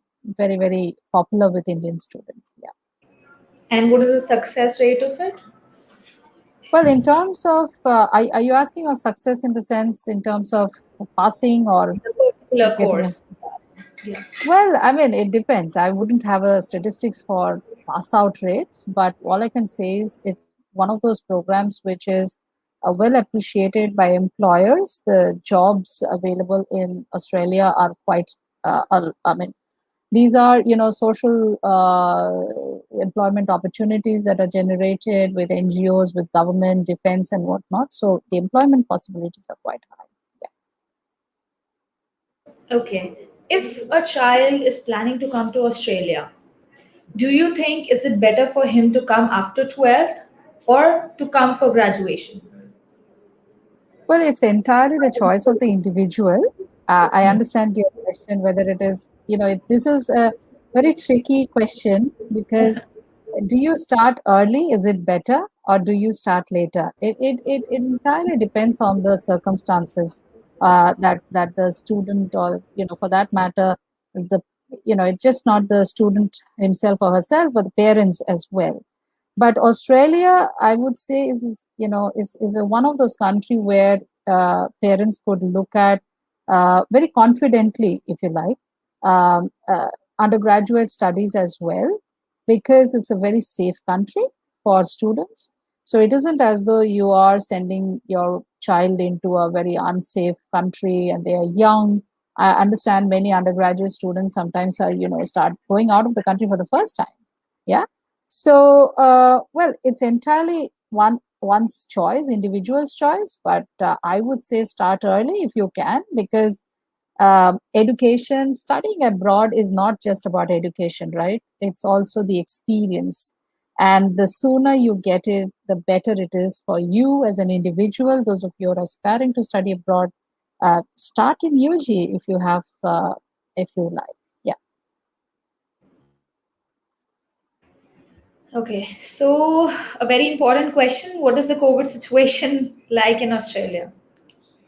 Well, Australia has actually managed the COVID situation very well, because it had closed borders with all countries very early in the days. I remember that whole team from Sydney in India was in the campus, and we were very lucky to come back. Had we got stuck there by another few days, we wouldn't have managed to come out of Australia. What Australia has managed is it's contained the virus very well. The vaccination drive has also started recently, which is going to ensure that the country is vaccinated in the next few months. You must realize that Australia's population is only as that much of that of Mumbai. So it's a thinly populated continent, right? We're not talking of billions here. We're talking of a few million people. Um, so, in my sense, I think Australia has done a very good job, and this COVID situation is under control, at least within Australia. Yeah. Also, when will the physical classes start? $1 million question. Well, I think it's entirely left to the government to decide when that is possible. We are hopeful, and like I said, the vaccination drive has started. You would have, seen that Singapore and Australia have decided to start a travel bubble, so it may be possible for individuals to go to Singapore and then go on to Australia in some months. I think I would say by June we would be in a position to say what's the way forward. Because for now it is status quo. It's all remote and online for international students who are outside of Australia at the present moment. But I think by May or June we should have clarity on the way forward.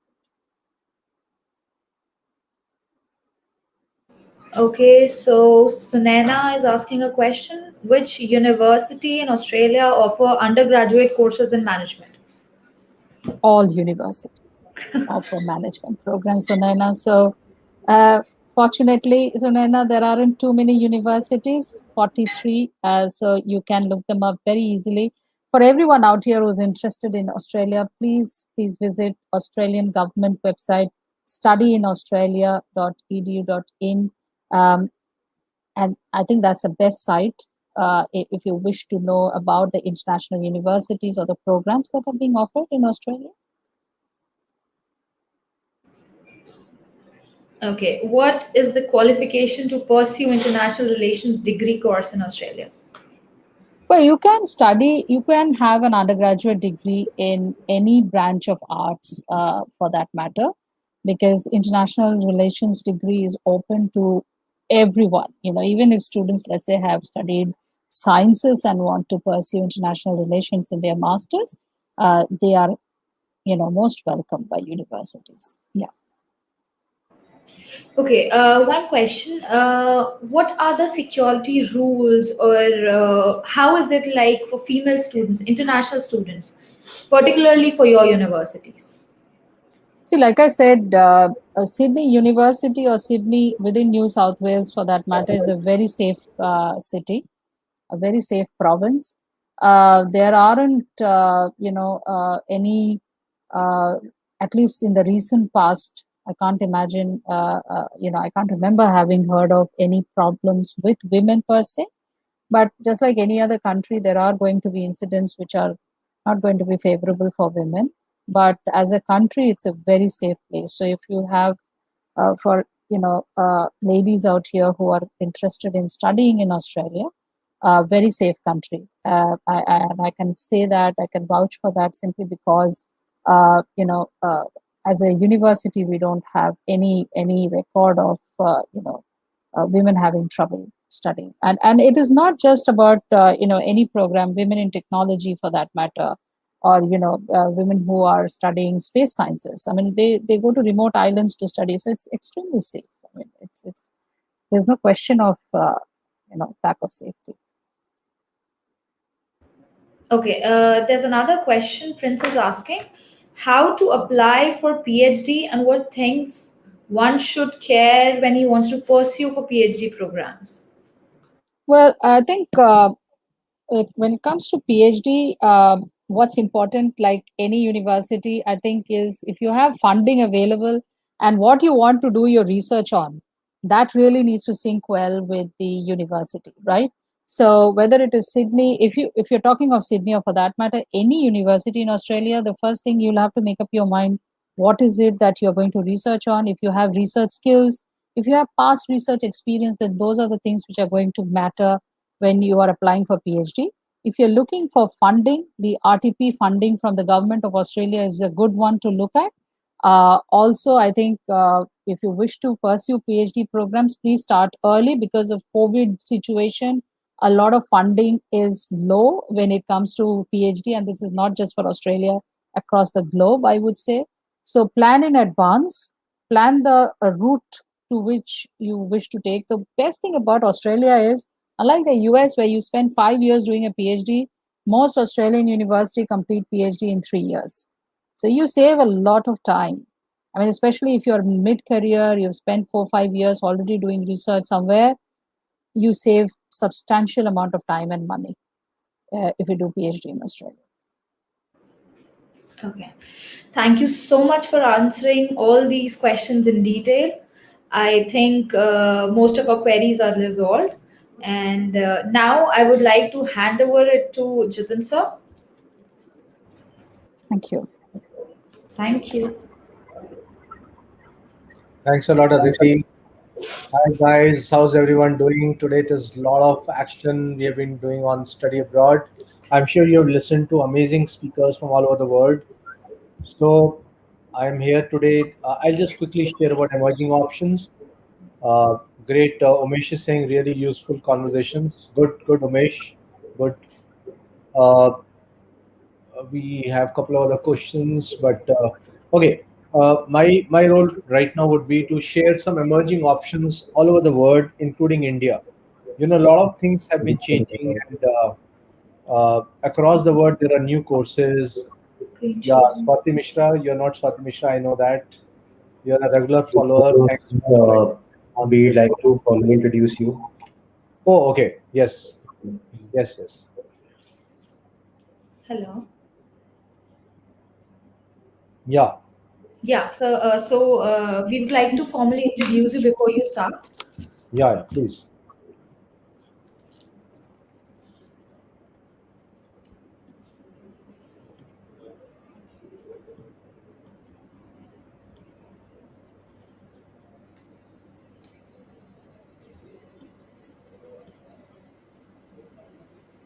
I would now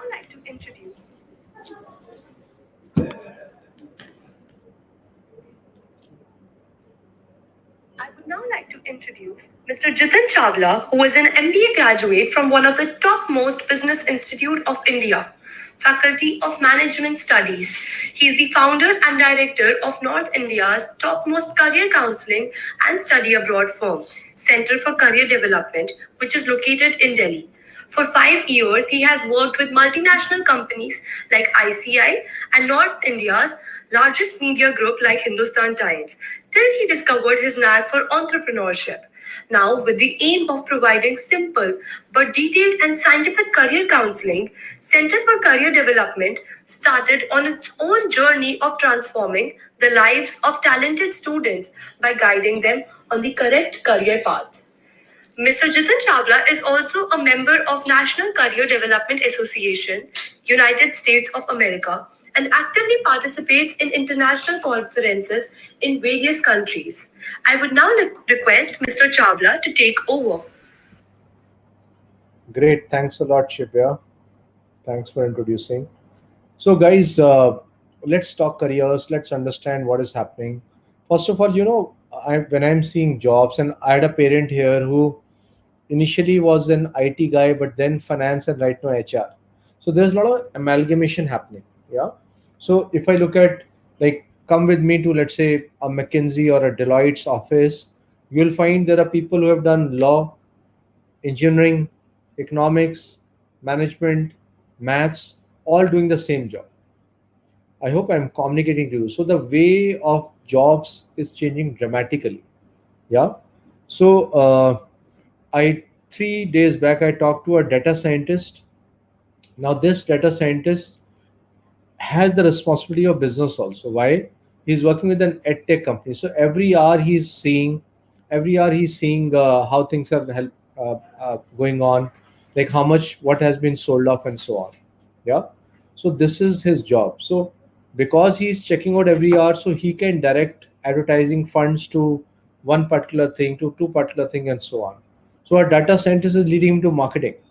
So one of my friends who was in Singapore, he said he was talking to his company and he was talking to his CEO that I'm not a marketing person, but he was being treated like a business head. Yeah. So a lot of things are changing. Okay. So we need to understand that. We need to understand emerging options also. Let's say you are really into physics, maths, computational linguistics is a hot option. Maybe you love bio. Computational biology is a hot option. Computer aided drug design. Thanks to Corona, billions of dollars of investment is going into vaccine making. It has gone into labs. Hence, computer aided drug design is a huge, huge career opportunity. Yeah. Maybe you're a commerce student, so certified fraud examiner, insolvency professional, forensic accounting. Yeah. So we need to keep on thinking on it. Yeah. Hi Shivya Gulati. Okay, what about MBBS in China? Tanu Verma, I would like you to desist from that. Why? One of the students, she came back, she came to us for career counseling. She was doing MBBS in China, but because of India-China strife, there were issues, and the family also called her back. So I would approach China with a big question mark right now. Yeah, there are good institutes, but I think, why do you bother about it? You can go, if you want similar price levels, you can go to Europe also. Check out countries like Georgia. You'll get good decent opportunities. Keshav Jain is asking agriculture. Keshav, agri-tech is again a hot area. Agri-tech is a big area. So agri-tech, agricultural technology, you can look at, uh, working with, there are 400 plus agri-tech companies started off in India and internationally also.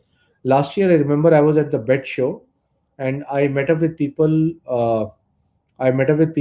there, and there were a lot of people interested in agriculture. Yeah, organic agriculture has also come up. Okay, so think about it. So, okay, we also have to see, like today we have been discussing study abroad. We also have to see where Indian universities stand. Also, we should compare apple to apple. Normally, a parent is coming to me, let's say in 12th class, and suppose they're going to do computer science. So the parent says, in India, give me other options. I tell them about institute like VIT, SRM, Manipal Academy, and so on. And then they say, Acha, abroad also tell us. But abroad, we'll send the child only to MIT or Caltech and so on. Yeah. The moment I kind of protest, ki, bhai, in India, you are ready to send your child to an institute which is ranked 1000th or 1200, but abroad you are seeing top 10. How does it? So that doesn't gel. So I would rather say, if you're looking at universities abroad, if you're getting to world's top 300 universities, it's a good buy. Next, please. How to see which universities are on top? Check out Domson. Yes, I would talk about it. So check out QS Word ranking, check out US News rankings, Times Higher Education rankings. Yeah. Do a comparison also. Sometimes some ranking, something is there, something is amiss also. But check out rankings. At least start understanding. Yeah. Start comparing also. Check out Indian institutes rankings also on these. Okay, I'll quickly take some questions and then I'll move on. So Bhavneet is saying which country is best for clinical psychology. Uh, the ways to get in for clinical is tougher generally in countries abroad, but still I've got students who have gone to UK and Australia and they have been quite successful. Hardik is asking what are the hottest career options in commerce without maths. Guys, commerce without maths, I would say you can check fintech courses. Hardik, check Christ University Lavasa campus. They have BBA fintech. BBA fintech. Yeah. So fintech courses, BBA business analytics. These two are hot careers. BBA business analytics and BBA fintech. These are really good careers. Already I have told you about CFE, certified fraud examiner, insolvency professions, and so on. Domson is asking masters in management. Domson, Matthew, Sam, please listen. Good countries and university to look at. So MIM, if your budget is less, I'll give you a university, you'd be surprised. The university's name is University of Economics at Prague. It's a government university, almost 83, 84-year-old university. There are 15,000 students studying there. The expense is 3.4 lakh per annum. That's it. 3.4 lakh per annum. Check out Finland, like Helsinki School of Business, HAMK. Kharcha is 7 to 9 lakhs per annum. Check out University of Copenhagen, around 10, 11 lakhs per annum. Can you please elaborate for options in commerce stream for girls after 12th? Yati Chavla, one, you can see my video, top 10 career options for girls on YouTube. Just go on YouTube and search best career options for girls plus Jitin Chavla, you'll get that video.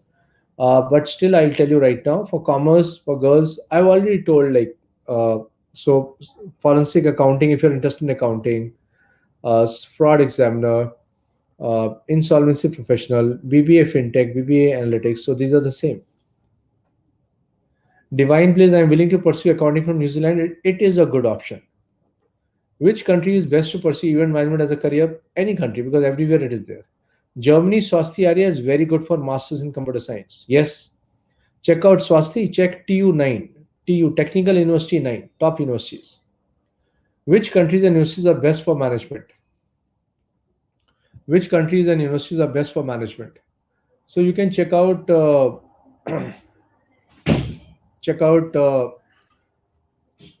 UK. Okay, first I would say Canada. Then you can check out Australia. Then others. I have got Rakesh Bhatia sir also with me. He'll also answer a few questions. He's a technical person. You can see, have a look at his face. He's from IIT Roorkee, and he's a good guy sometimes. And we'll just discuss. Amrit Krishi Farm. My study in which country to be suited for 40 lakh. Do one thing. For people who are looking at specific, like you are asking 40 lakh budget, I will request you to WhatsApp me on this number 9810264027. Just WhatsApp me on this number, and I'll get you a team member who will answer your questions. And then, if you want, we can do your applications, everything. Messi is very good. Divine Blaze, I met up with Messi University. It's really good. Best jobs to earn money after 11th. Rakesh Bhatia sir is going to answer in 1 minute. Best jobs to earn money after 11th. Hardik is asking. Hardik is a very smart student. Hardik, do watch on YouTube Teen Entrepreneurs, Teen Millionaires. Chalo sir answer karenge abhi se.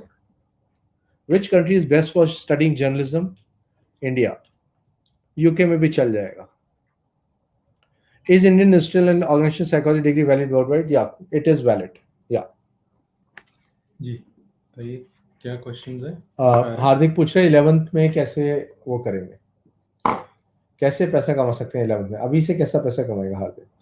अभी से कैसे पैसा कमाएगा? सी very easy if you're loud. One is that if you're active on social media, then that's the like best thing to start. कोई भी अपना channel या किसी तरीके का. Do you know that the like the highest earnings is running into hundreds of crores for YouTubers who are the best. So one is that. Second is like if you understand technology, then probably you can form a small, for example, I'll give you a very small recent example, NFTs, so non-fungible tokens. These are kind of digital assets which are not reproducible. For example, this Dorsey's first Twitter account, and that he has sold. So it was sold for something like 5 point something crores. So what is that? So basically, either you have a skill which is valued highly, or you understand about technology, something which other people don't understand. That is why you will be paid. So at a young age, if you understand technology, then it is the best. So NFT, I gave you example. You can get into fields like, for example, Internet of Things, IoT, blockchain. These are upcoming technologies. If you are very mathematical, then probably quantum computing, etc., etc.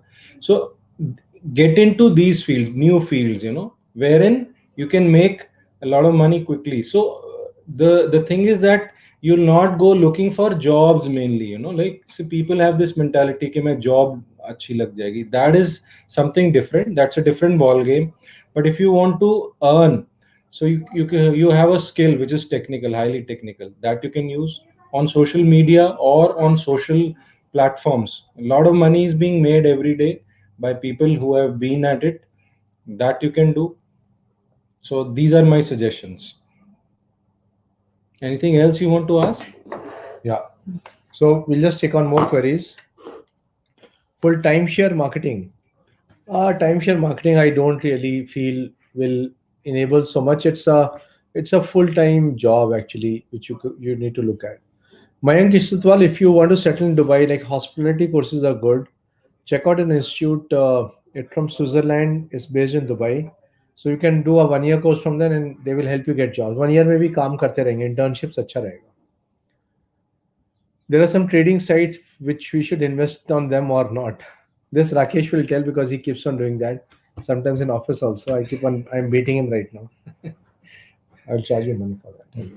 So, see, when you talk of investments in the stock market, short-term investments are, like really volatile. The best way is to, do what is called fundamental research, invest in companies through SIP. Fine. If you want to do some trading, etc., then Money Control has a Money Buy app. You can go and learn on it first, like, because without learning, if you put in money, it is 100% sure that you'll lose the money. Because market is very volatile. It is designed to take away money from small traders. Please note what I'm saying. It is designed to take away money from small traders, and the big fish get the moolah, like वो ऐसे ही operate करती हैं.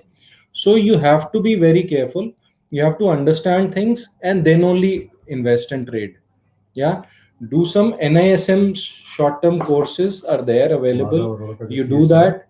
Money Control, Money Buy, try virtual trading for some time, and then very slowly start investing or trading. Okay.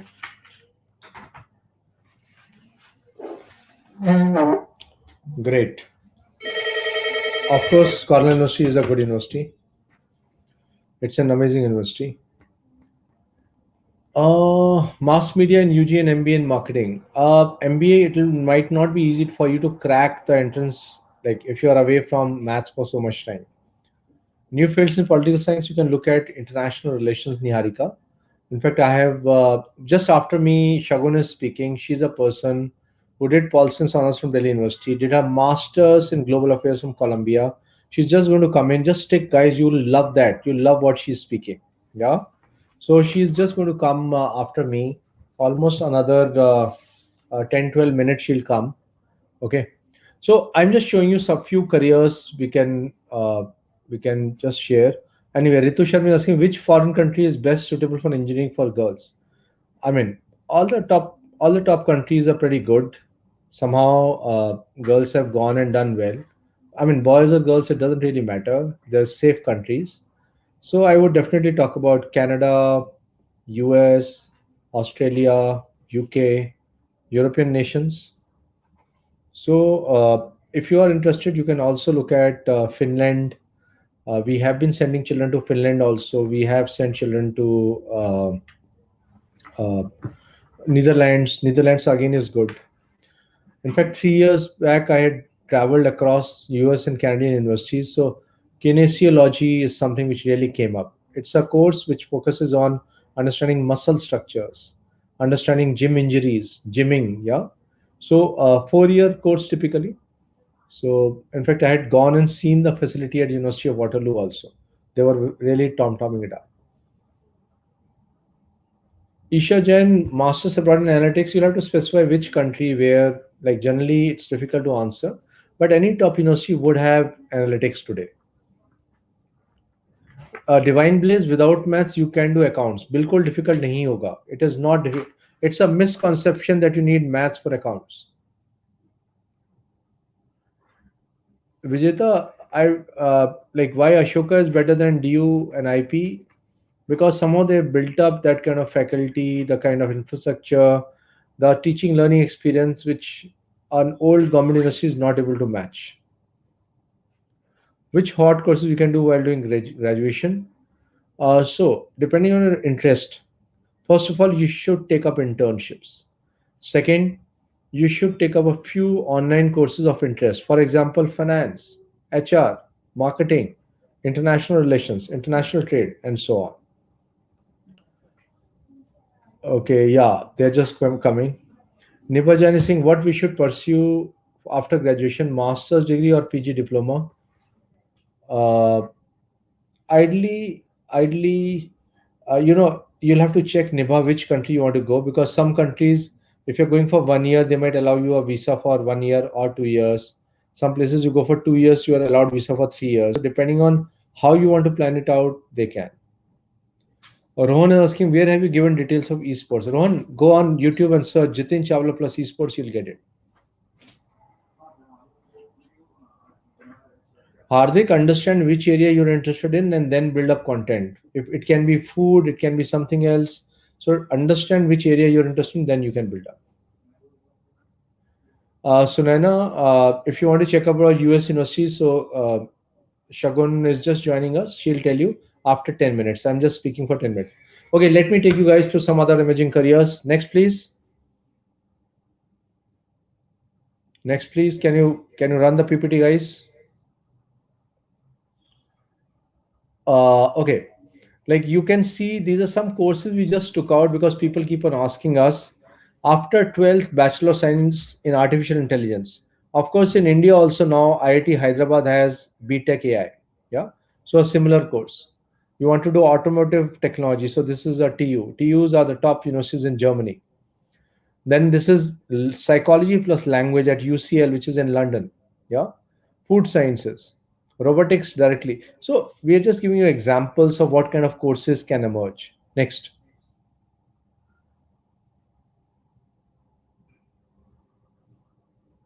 Next, please. Keshav Jain is asking, why I want to become an entrepreneur. How can I plan my future? So maybe Keshav, right now you can start by attending some camps, like check out ETII Ahmedabad, Entrepreneurship Development Institute of India, Ahmedabad. You can go for a 10-day camp there. Subsequently, if you're a school student, you can go for TIE Young Entrepreneur Program. TIE Young Entrepreneur Program. It's there at IIT Delhi. It's a 12-week program. Internationally, you can go to Imperial UK for a program. Imperial has a 3-week entrepreneurship program. Okay. Shivya, I haven't heard of this. Vani Gupta, country for MBBS. It depends again on your budgets, on how you want to proceed. If you're looking at budget destinations, then Georgia tops the list. Lalit Jain, CA is a good option. Which is a good country, low cost as well as easy PR? You can consider Europe, though after Corona things are changing, but still, I would prefer places like Netherlands, Austria. If you can take up language, then Germany is really really good. A lot of jobs are on offer. Yeah.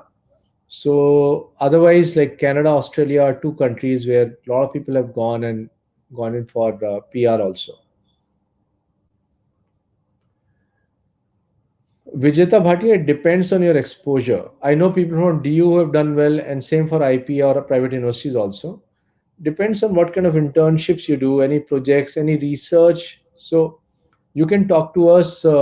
I can send you a document on what all you need to do along with graduation. If you do even 50-60% of that, your story will be a good story. It depends on what's your activity level. And also listen to Shagun, because she'll be speaking in detail about it, how to create your profile. Yeah. So listen to her. Oh, Shagun is here. So she'll just speak shortly about it. Shagun, I'll just finish in 3-4 minutes, then I'll pass it on to you. It's like a relay race happening today. We are passing on the baton to other people. Yeah. Yeah. Next, please. Operations management business analytics, very hot area. All your Amazon. You want to join Amazon? Do this course, guys. You want to join Uber? Do this course. Ola. Yeah. Why? Because somebody needs to plan. Somebody needs to analyze the data. That person is a person with an operations management and business analytics. Maybe you are staying back in India. You can take up maths honors, then operations research. Yeah. But University of Maryland, this course we have highlighted because a lot of people do that. So Nana Mondal is asking, can you help us understand some courses online from abroad university? Yes, Coursera, Udacity, edX, these are all MOOCs, massive open online courses. Is Charles University good for MBBS? Charles is a pretty good university. In fact, I visited Charles University last year. You know when it was established? 1324. Imagine that. It's an amazing university. Yeah, very old university. Okay. Monash, we are just showing a Bachelor of Design, So you can combine design and business. Yeah. Can you come back? International Business and Arts, Marketing and Media. Yeah. So a lot of combinations, guys. Abhi, aage, like in future, a lot of combinations really work out. Next. Yeah, this again, this course I like, Global Business Digital Art, which is you understand things on the digital side also and business also. 16 papers in business is what you normally look at, and on the digital side with some like you can choose psychology, pol science, sociology, these kind of courses. Waterloo is one of the world's topmost co-op universities. Co-op is where you can work side by side. Okay. Of course, you can look at mathematical finance. If you're really good at maths, it's a hot area. Financial analysis and risk management also is a hot area. Environment and business. So look for combinations. When you're looking at abroad, look for right combinations which can help you get practical experience and hence good work opportunities. Next. Next. So various scholarships which are offered. I would suggest a website. It'll be difficult for me to go through. The time is already gone. I was answering your questions. But check out website like fastweb.com. Also check out websites like you can check out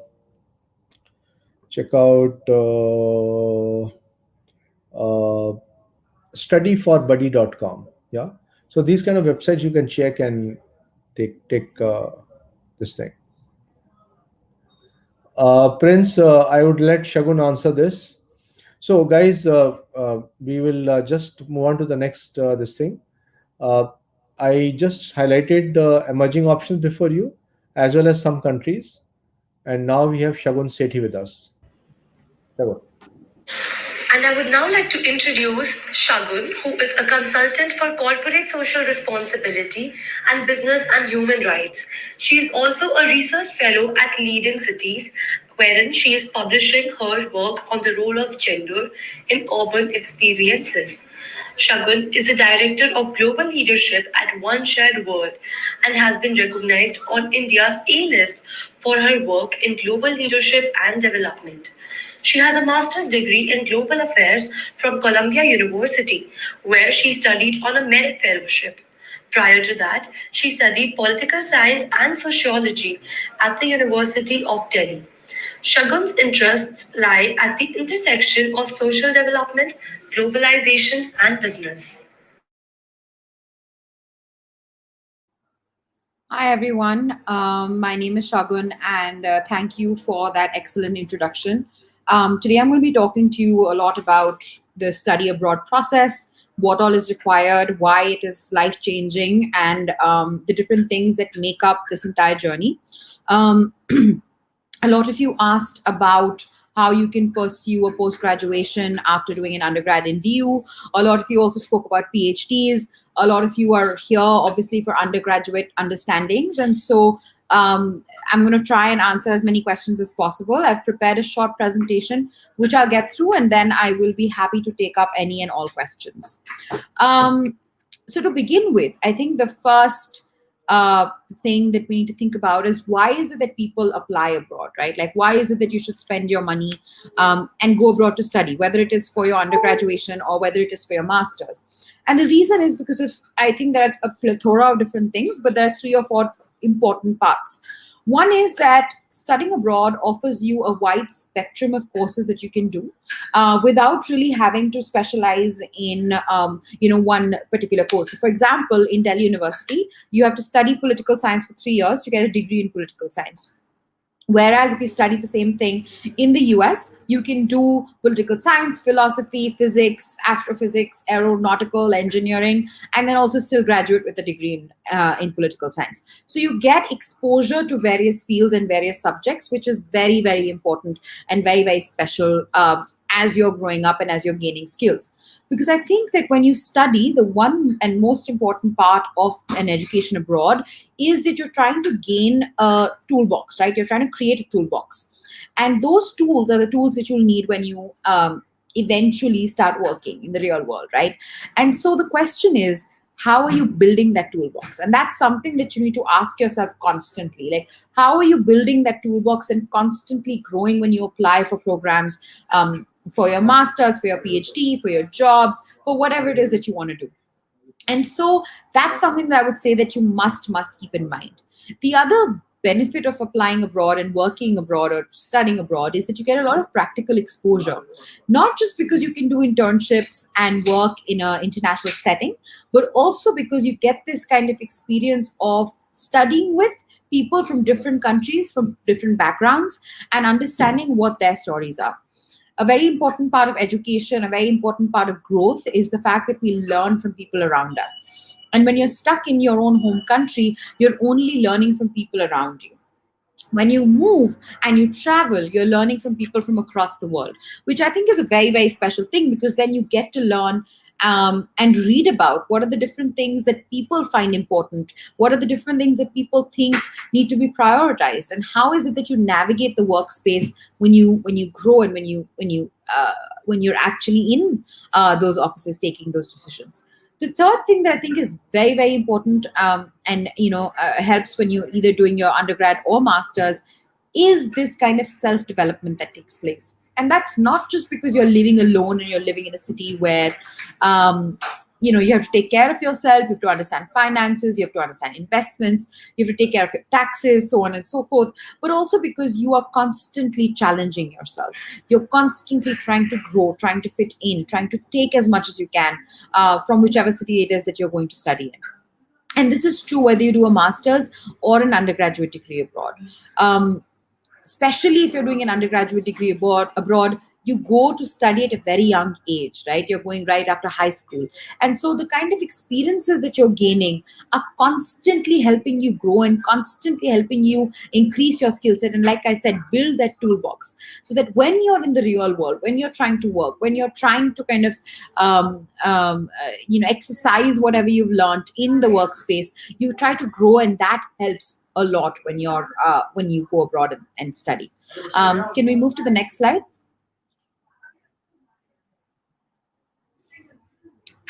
So why is it that you need to kind of focus on abroad applications almost as if it's a project? And honestly, I think of this like as an Indian wedding, right? Like when you're getting married or when your sister, brother, whoever's getting married, there's like a series of different functions that you have to organize, a series of different events. These are very big, important life decisions that you take when you're getting married. And so what are these decisions and how is it that you kind of collate all of that is exactly how you need to apply abroad when you go for your undergrad or master's. And so a couple of things matter. Number one is your school grades. Now, this doesn't only mean your high school. This can mean your undergraduate degree grades and your CGPA when you're in college. So your school grades are number one. Number two, I would say, and how much do they matter? About 30 to 40% of your application is based on your school grades. So as long as you in school are maintaining over a 75% till your class 11, and then you have a good predicted score of above 90, I think you're going to be in a good position to apply to the top 20. In DU, I think it depends on the course that you do. With courses which are strong in quantitative degrees, for example, economics, BCom, etc., you should get above a 7 minimum 8 GPA. If you're doing courses like sociology, history, political science, psychology, which are not as scoring, above a 6 GPA is good enough. Then you need to take different tests. So you need to take tests like the ACT or SAT if you're applying to the US. Even if you're applying to the UK, a lot of people don't know this, but if you take the ACT and SAT, it improves your chances in schools like Imperial. If you're going for a master's, you need to take tests like the GRE or GMAT. Then you need to take English proficiency exam, which is either the IELTS or the TOEFL. Now, this becomes important not just because of the admission perspective, but also because this is required when you're applying for a visa. And so you need to be able to speak and communicate in English because it's a global language, and that's why IELTS or TOEFL is necessary. You don't really need to worry about it because this can be something that you do towards the fag end of your application process, because studying in CBSE schools, we know enough English to be able to crack these exams. So you don't need to worry about this. Then the next element of your application is the common application essay. If you're applying for your undergrad to the US, that is one essay that is very, very important. Or you write something called an SOP, which is your statement of purpose. Both of these questions and both of these essays answer the same question, which is, why is it that you want to study this degree at this particular course? And you need to have a very, very strong, compelling argument. So you cannot just say that I want to study history because it's interesting and because I want to know about what's happening in the world. You need to say that I want to study history because every morning when I wake up, I want to know what happened to my forefathers, or I want to know what happened in the independence movement. I want to investigate the kind of impact, for example, colonization had on women. And so I want to do a deep dive into colonized countries and kind of research that, which is why that kind of argument is very, very important. So for example, when I studied global affairs, my argument was that I want to change the paradigm of global development and business by understanding why there aren't enough women in top positions and occupying those seats. So you need to have a very, very strong and very compelling argument for your common application essay and for your statement of purpose. Both of these things are very, very important, and you need to build a story around them. I'll come to how you build that story and how you find that why in a minute, but just remember that this is very, very important. Then you need letters of recommendation. Now, I've mentioned this twice because you need letters of recommendation from your professors and teachers in school and college, but you also need letters of recommendation from people who can validate other parts of your CV. So internships, social projects, NGO work, social service, all of these things need to be validated, and the only way in which they can be validated is through letters of recommendation. If you look at it, when you apply abroad, you cannot submit any certifications, right? You cannot submit any certificate. The only thing that you can do is submit a letter of recommendation which validates that you have the skill in the particular domain that you're saying you have a skill in. Then we come to the activity list, right? And what is this activity list? So a lot of people are asking, should we do online courses? Can we do this particular online course at this university? Someone asked, what are the different websites for online courses? Someone's asking right now, strategic fashion management at London College of Fashion. And these are all like online courses, right, that you can do. Why are you doing them? You're doing them to kind of add tools to your toolbox. You're doing them to add skills so that when you're applying for your master's or for your undergraduate degree, you're saying that I have built this skill set and I will be an asset to your institution. And to be able to be an asset to an institution, you need to be able to identify things that make you who you are, which is why the activity list becomes important. Because when you're applying for your undergrad, if you go through the common application form, which is the form that you use to apply to universities in the United States, they ask you for 10 activities. And they ask you for 10 activities because they want you to know that they want to see a holistic picture of who you are. So you cannot just say that I want to study, for example, history because I like it. You say that I want to study history because I do things related to history every single day of my life, which is where you build on different things. So you'll say that, okay, I want to do history because I have taken a course on archaeology. I want to do history because I have done a social project on colonization, for example. And so we need 10 activities to show your interest and show your demonstrated ability to be able to kind of prove that you're an asset to that institution. This is a little different from a CV because a CV is all encompassing. A CV will include things that your activity list doesn't. Like I said, the activity list is only 10 things. Your CV will be everything else that you've done in your life. So your entire education, all your grades, all the kind of internships that you've done, any kind of research that you've published, any kind of talks that you've given, any kind of webinars that you've spoken at, not been a part of, is everything that you will add to your CV. Apart from this, you also need to submit a bunch of different essays for your applications. These essays are for your undergrad. They will ask you specific questions like why is it that you want to study this particular course at this particular college? Tell us something about yourself. One essay that I found very interesting was write a letter to your future roommate. I think Stanford has that as a question where they say that write a letter to your future roommate, which is another way in which they want to talk to you about what is it that makes you who you are. For your master's, essays mean writing samples. So any kind of written papers and assignments that you have, whether they're published or not published, it does not matter. Those are submissions that you make to be able to kind of prove that you are good at writing, and because writing is a skill required for masters, which is why this is a recommendation I give to anyone in DU right now. Please focus on your writing skills. Please write good assignments for each of your classes, because you will then be able to submit them as writing samples when you're applying for your master's degrees. So this is something that I think is very, very important. Moving on, what are subject tests, advanced placements, and language tests? These are, again, things that help you build your skill set. So I'll give you an example. I have a background in political science, and I wanted to do international relations. What does international relations mean? It means that I have to talk to people from different countries, which means that if I have knowledge in a different language, it's an added skill in my toolbox, which is why a language test. So I learned how to speak fluent French. And so a language test was very, very helpful in my application personally. If you're applying for your undergrad, you need things like subject tests, which validate your knowledge of a subject. So if you say that I want to study engineering, for example, then you can say, I want to study engineering because I have done the SAT subject tests in physics and math, and this is exactly what I want to do. You can see that I'm very interested in it. You can see that I wake up every morning and study it. And also you can see that I'm very, very good at it because I have these scores and because I've taken these tests. The advanced placement tests, again, are for the undergraduate applications. They're held only once a year in the month of May. And so you can take these tests again to prove that you have academic merit in the subject that you're applying for. This, again, becomes a very, very important part of your application process. Can we move to the next slide, please?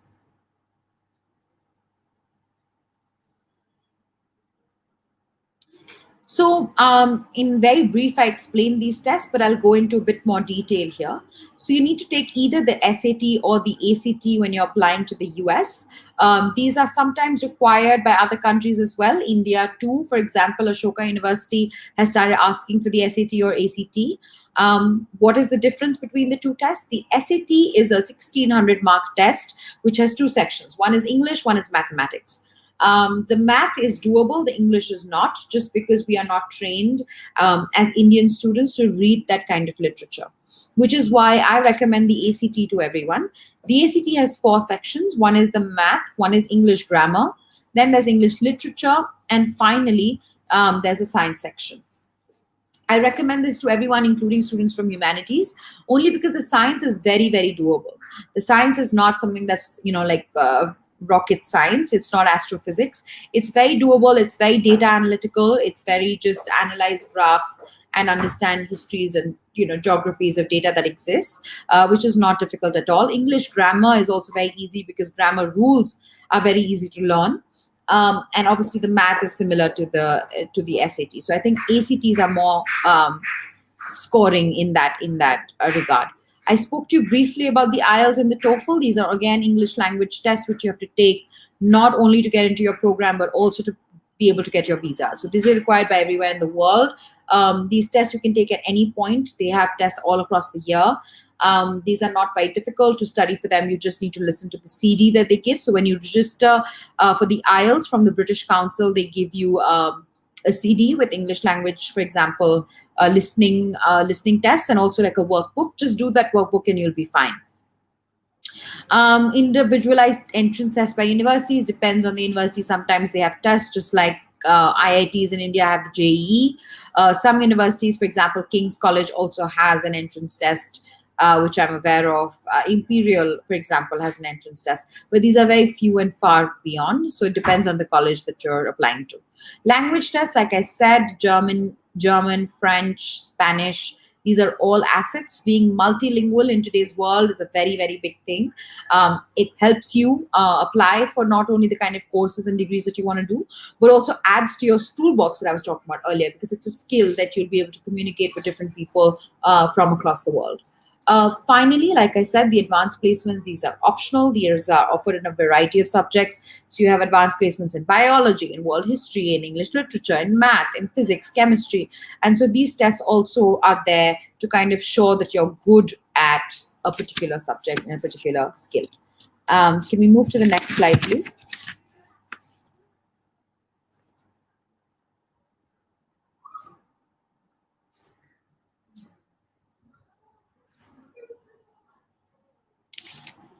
So this is exactly what I had started with when we started the webinar, where I said that everyone needs to kind of build their story, and this is very, very important. So why is it that you want to kind of apply abroad? And the way I see that you build your story, and the way I see that you do these different things when you look at your common application essay or your statement of purpose when you're applying for your master's, is when you answer these questions: the what, where, when, why, and how. So let's start.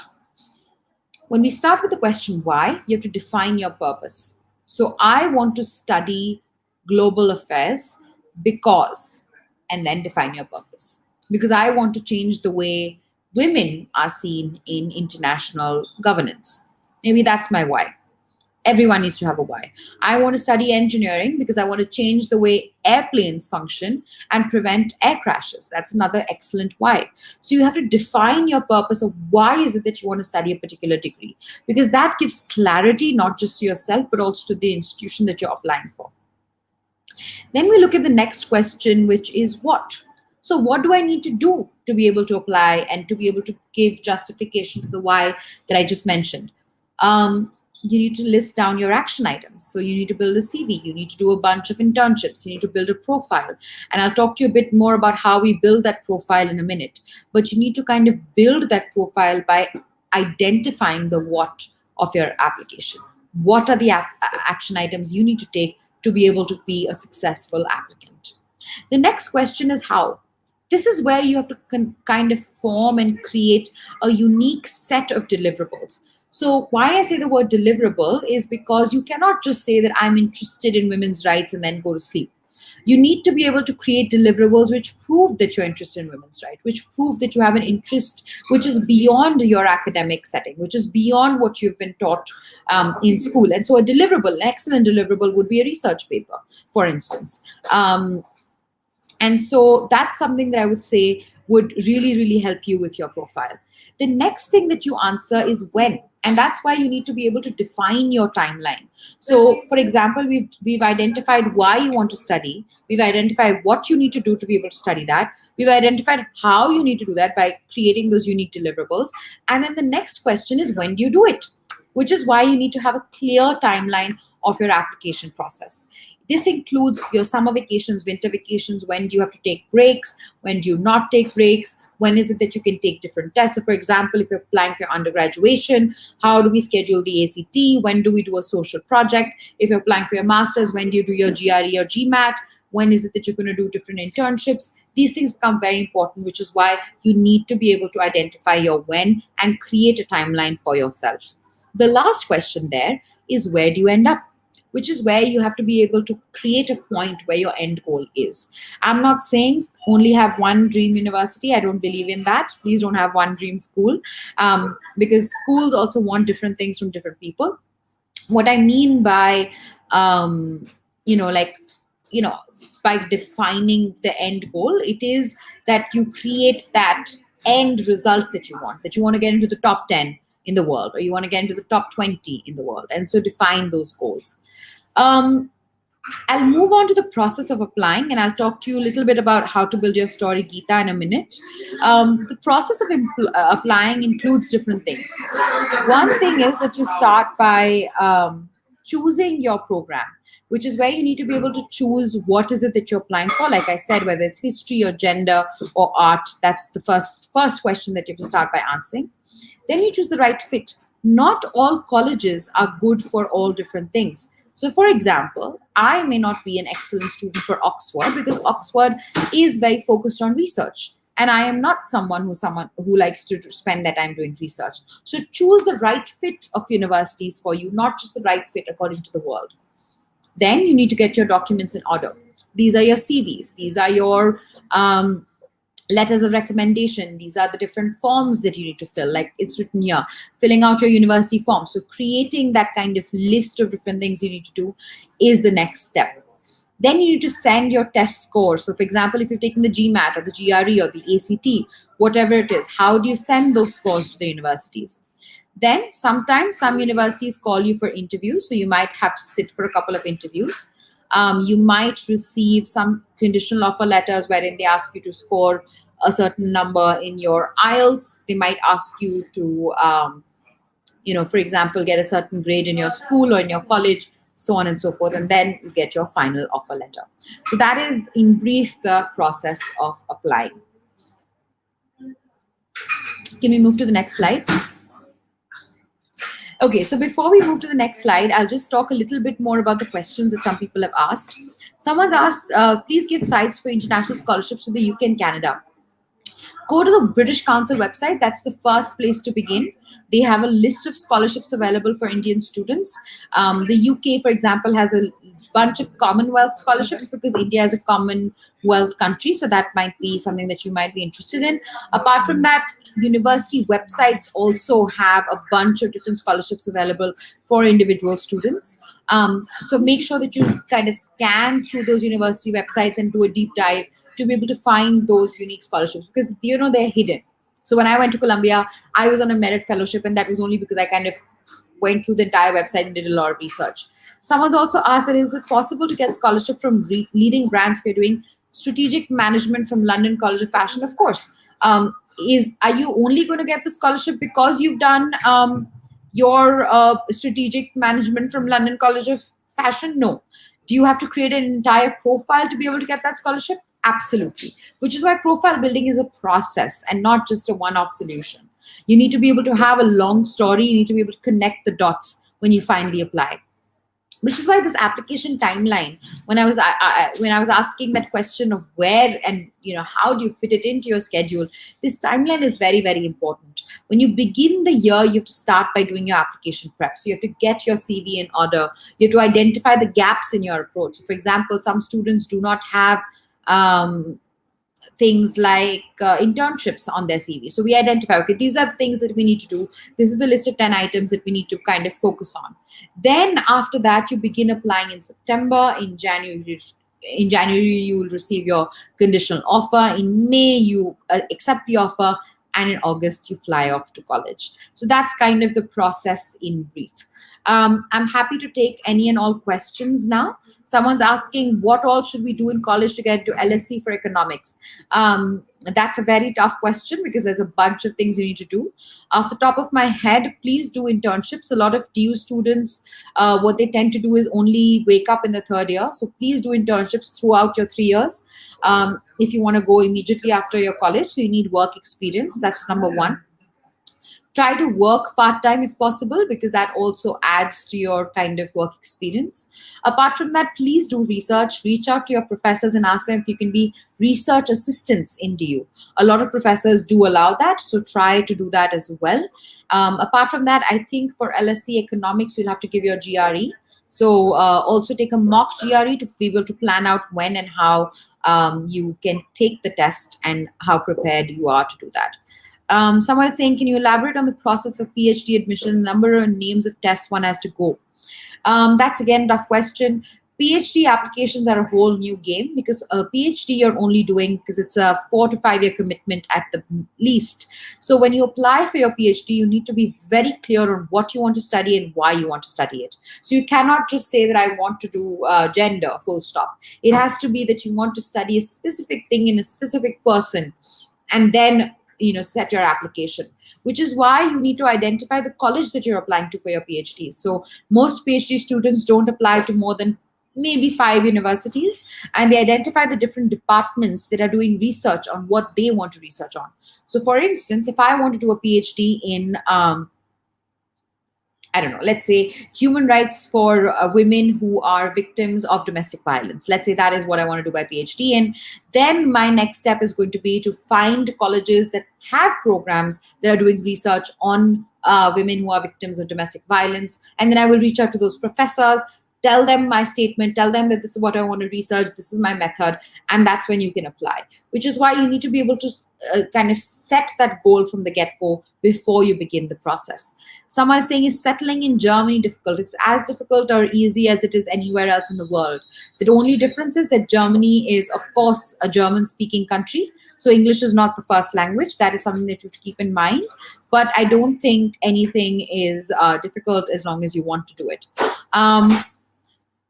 Okay, is industrial and organizational psychology a good career? Absolutely. I think the way the world is moving now, and we're becoming more and more human rights friendly, fortunately, a lot of careers will require psychologists to be in the office. So I absolutely think that you can and you should kind of focus on that. Scholarship for undergrad in engineering. Absolutely. Cornell has a scholarship for engineering students. I think in biotech, it's offered by the Tata Group. Do a bit of research on that. But, you don't have to get the scholarship in the first year. That's something that a lot of students miss out on. You can go to the college, for example, if you get into Stanford, let's say, and you're in Stanford and you're getting a good GPA, like a 3 or a 3.2 GPA, then you can apply for scholarships within the university, and they do tend to give it to you if you're a good performing and well-performing student. Apart from that, you can also work. So scholarship for us essentially is because of the money, right? So how is it that you can get that money? By also working part-time, and I think that's a great way to also kind of make money. Someone's asking, how is the application process different for masters and undergrad? The only difference is the approach that you take. You still need to kind of build on your skill set exactly how you would for your undergrad. For masters, the difference is that we are more streamlined towards a specific goal. So for example, if you want to apply for a master's in economics or international business, for instance, you will build your entire profile around that. Master's applicants need a lot of research and a lot of work experience. School students don't need that much. They need more of skills and activities and extracurriculars. And so that's a little bit of a difference. Also, the timelines differ. For school students, I would recommend applying to more than 15 universities at the minimum. For master's students, 5 or 6, maybe 10 is the maximum that you should apply for, because you're applying for a specific kind of program or degree. I have another 3 minutes before I have to shut down. So I'm just going to try to answer a couple of questions that came before this. Someone asked, what about the value of a private university in comparison to DU and IP? There is absolutely no comparison necessary, because I think both offer different things. So for example, Ashoka would offer international exposure, whereas something like DU would offer you with the kind of exposure that you require in terms of research and in terms of the fact that it's an established old university. Someone's asked me, and last question I'm taking, can I do an MA in Industrial and Organization Psychology in the US after obtaining a BA in India? Absolutely, yes, you can. The key to all of this is that you need to build a profile, and you need to be able to kind of create a story around why you want to do what you want to do. And that is the same for any kind of master's that you apply for, any kind of degree that you apply for. You need to kind of build your story. And so please keep in mind that you can apply for whatever you want to. We need to kind of build your profile from the beginning in order to build your story, in order to make your case. Because applying to college is almost like you're making a case for yourself in front of a jury. And the jury is the applications committee. And so our work, when we're applying as students, is to kind of create that case and create that story and create that kind of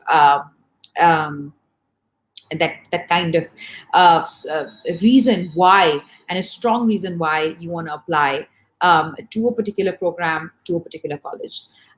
So the processes are very similar.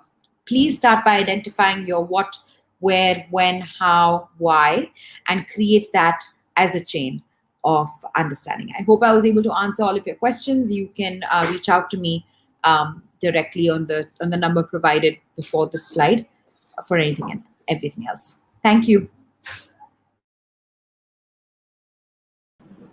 Thank you so much, Shagun. And now, guys, we have the University of Waterloo with us. I'm sure there are a lot of students waiting for you. Ma'am, we'll just formally introduce you and then we'll take it from there. Thank you.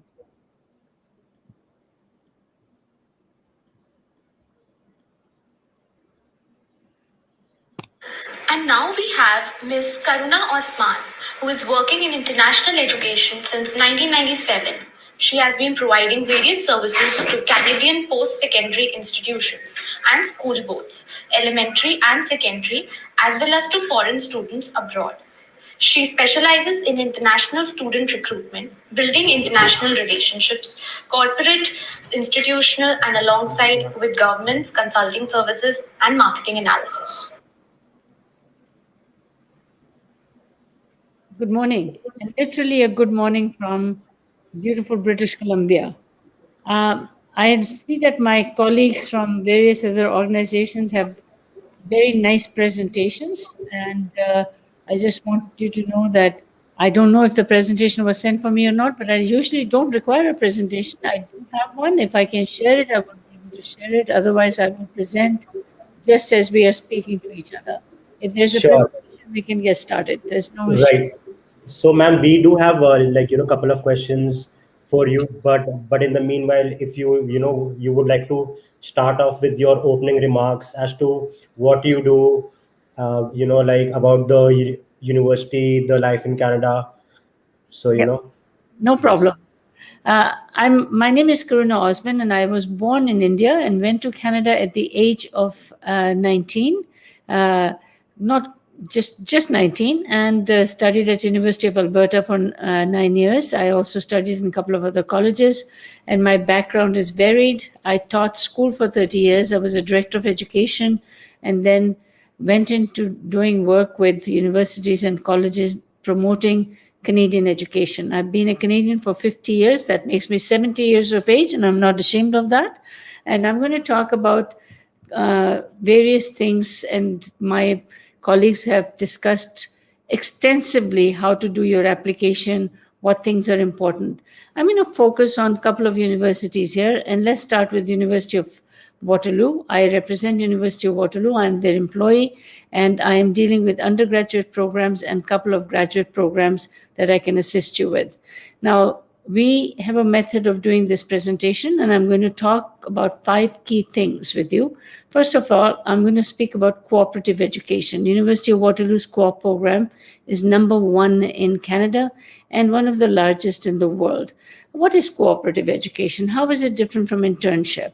Internship is you go to work in your particular field of study, and it is done usually after your 3rd year, and it is continuous work for 6-7 months, and then you finish your degree. It's unpaid, but it is relevant and it is good. And I do agree with the last presenter that that's a very good thing to do, and you should try and do that.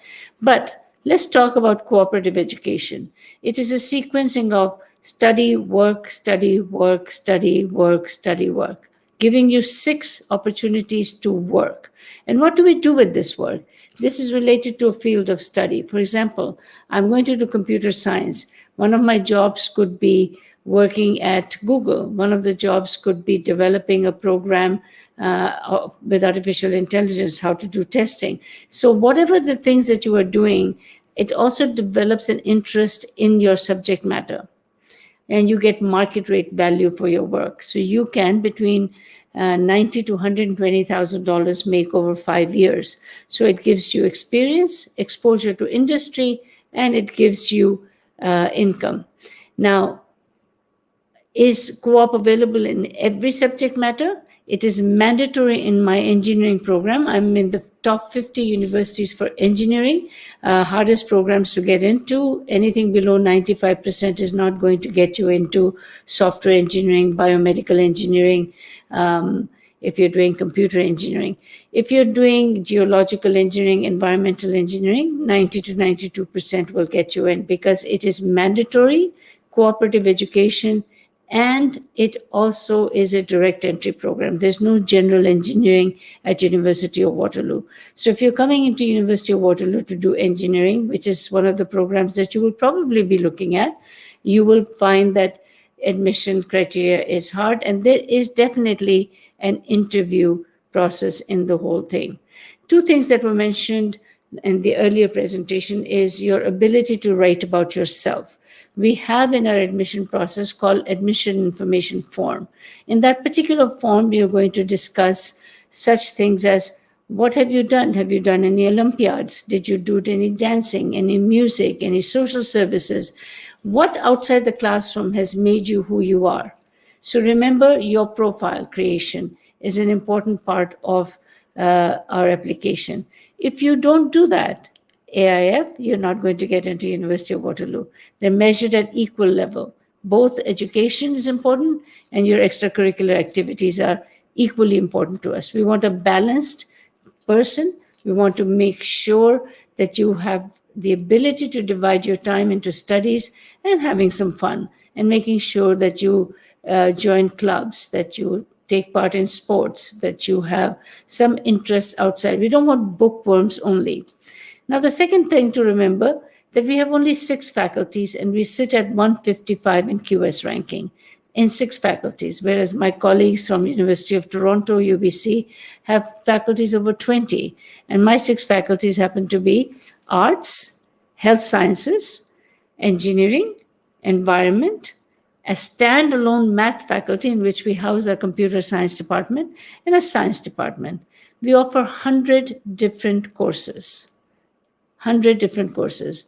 If you are a CBSE student, if you are a All India Board student, if you are an A-level Cambridge student, you are an AP student, you are an IB student, I do not require any English proficiency from you.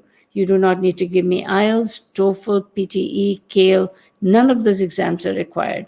What I require from you is 3 things for undergraduate studies.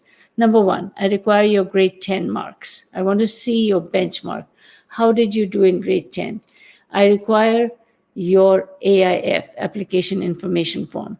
And then I require your predicted grade 12 scores. I take your applications 1 year before the start of classes. So if you're going to join me September 2022, I would like you to make your application this September, and I will assist you with that in September 2021. And then you will put all your documents, because my application deadline is January of 2022. So you have a period of 4 months to get your application.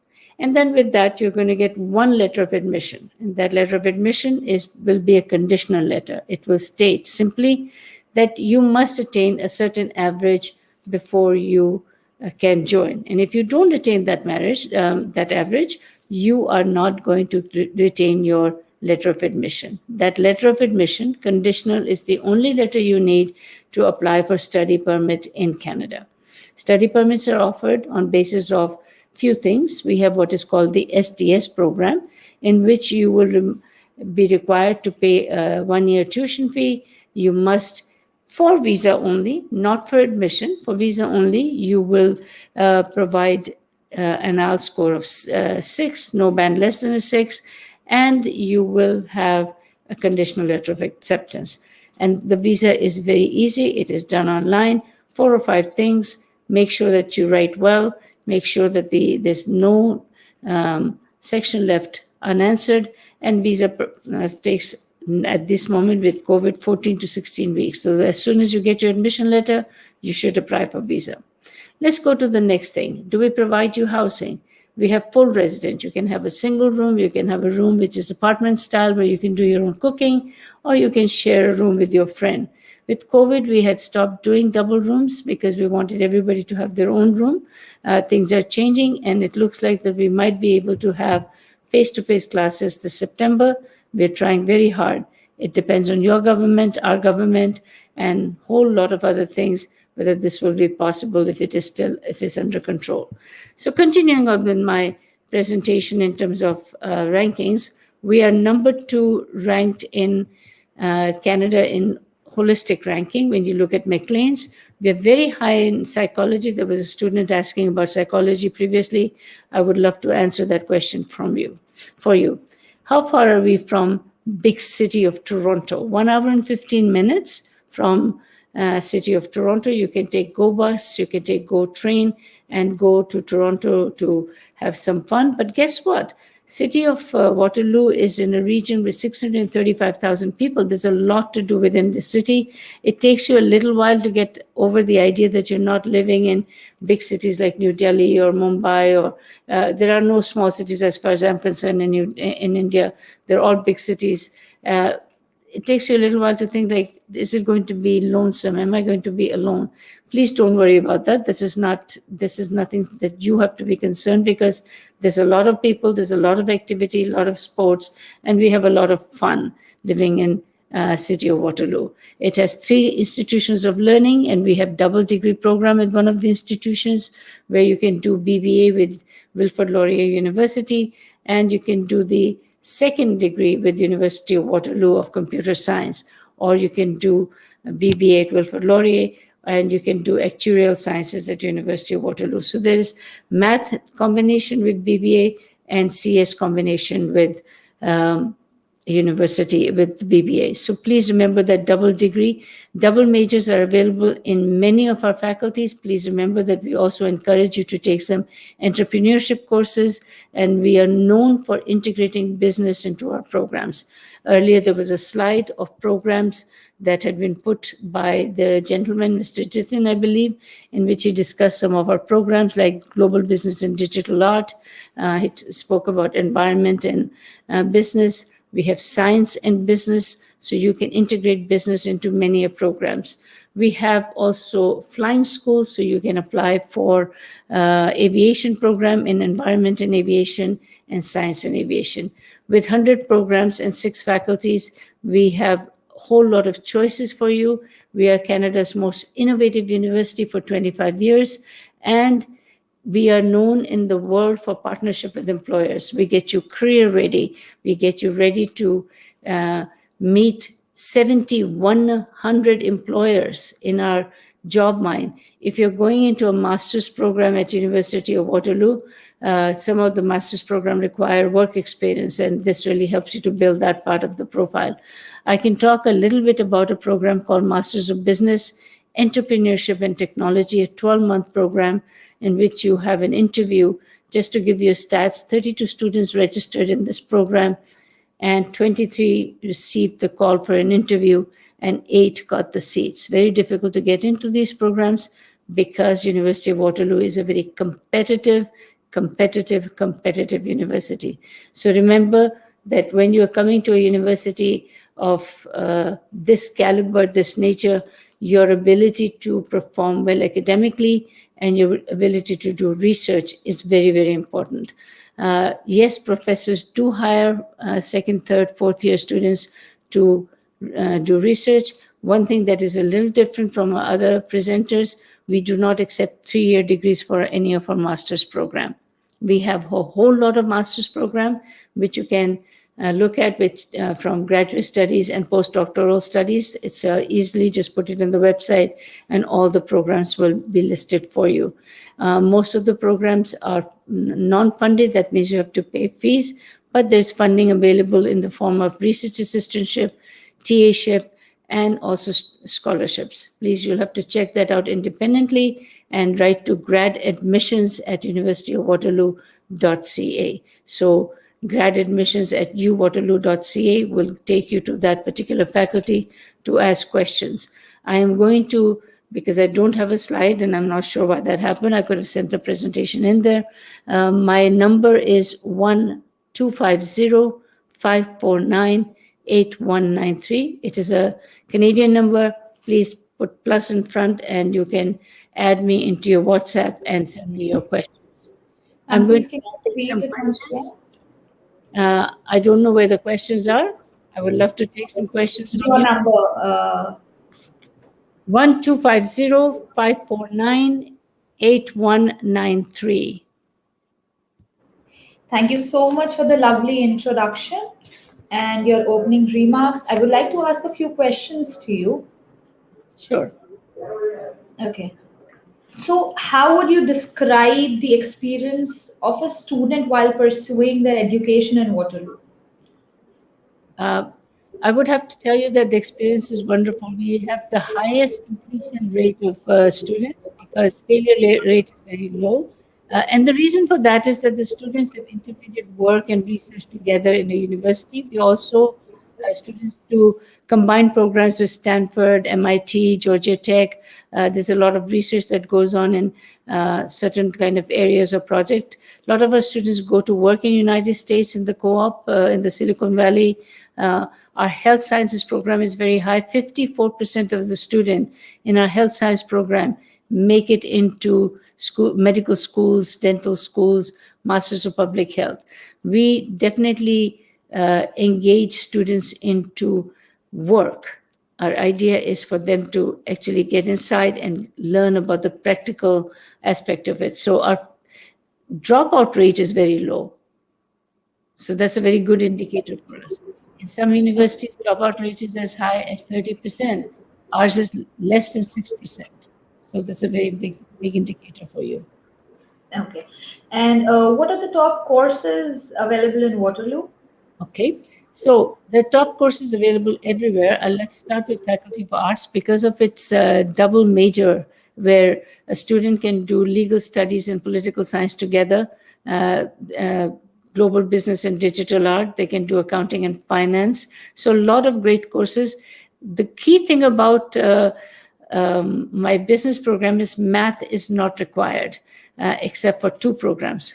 Computational finance and accounting and finance requires mathematics. Rest of the programs, sociology, you can do political science, economics, legal studies, anthropology, do not require mathematics. So they can come to our program without math and do double major.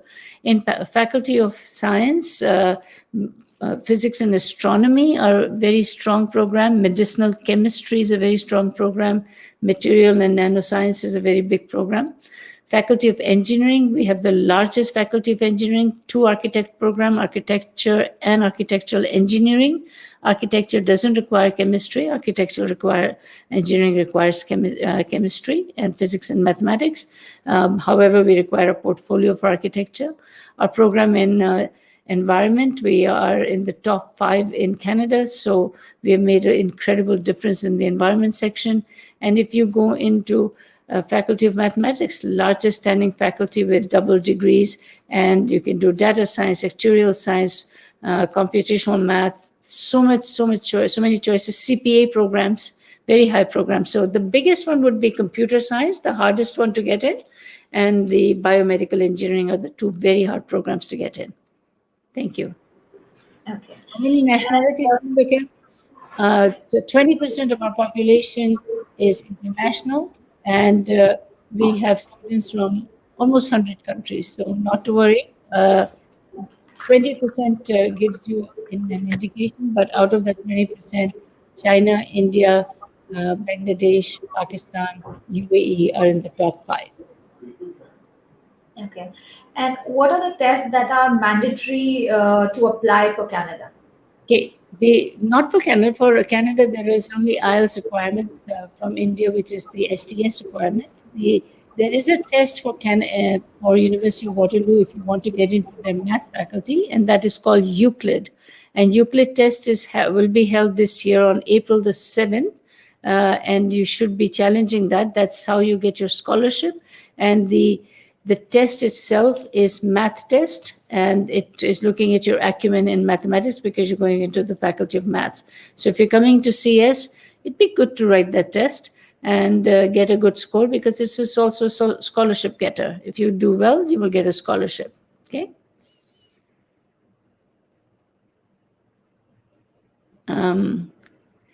Is PR still easy in Canada? Yes, absolutely. I'm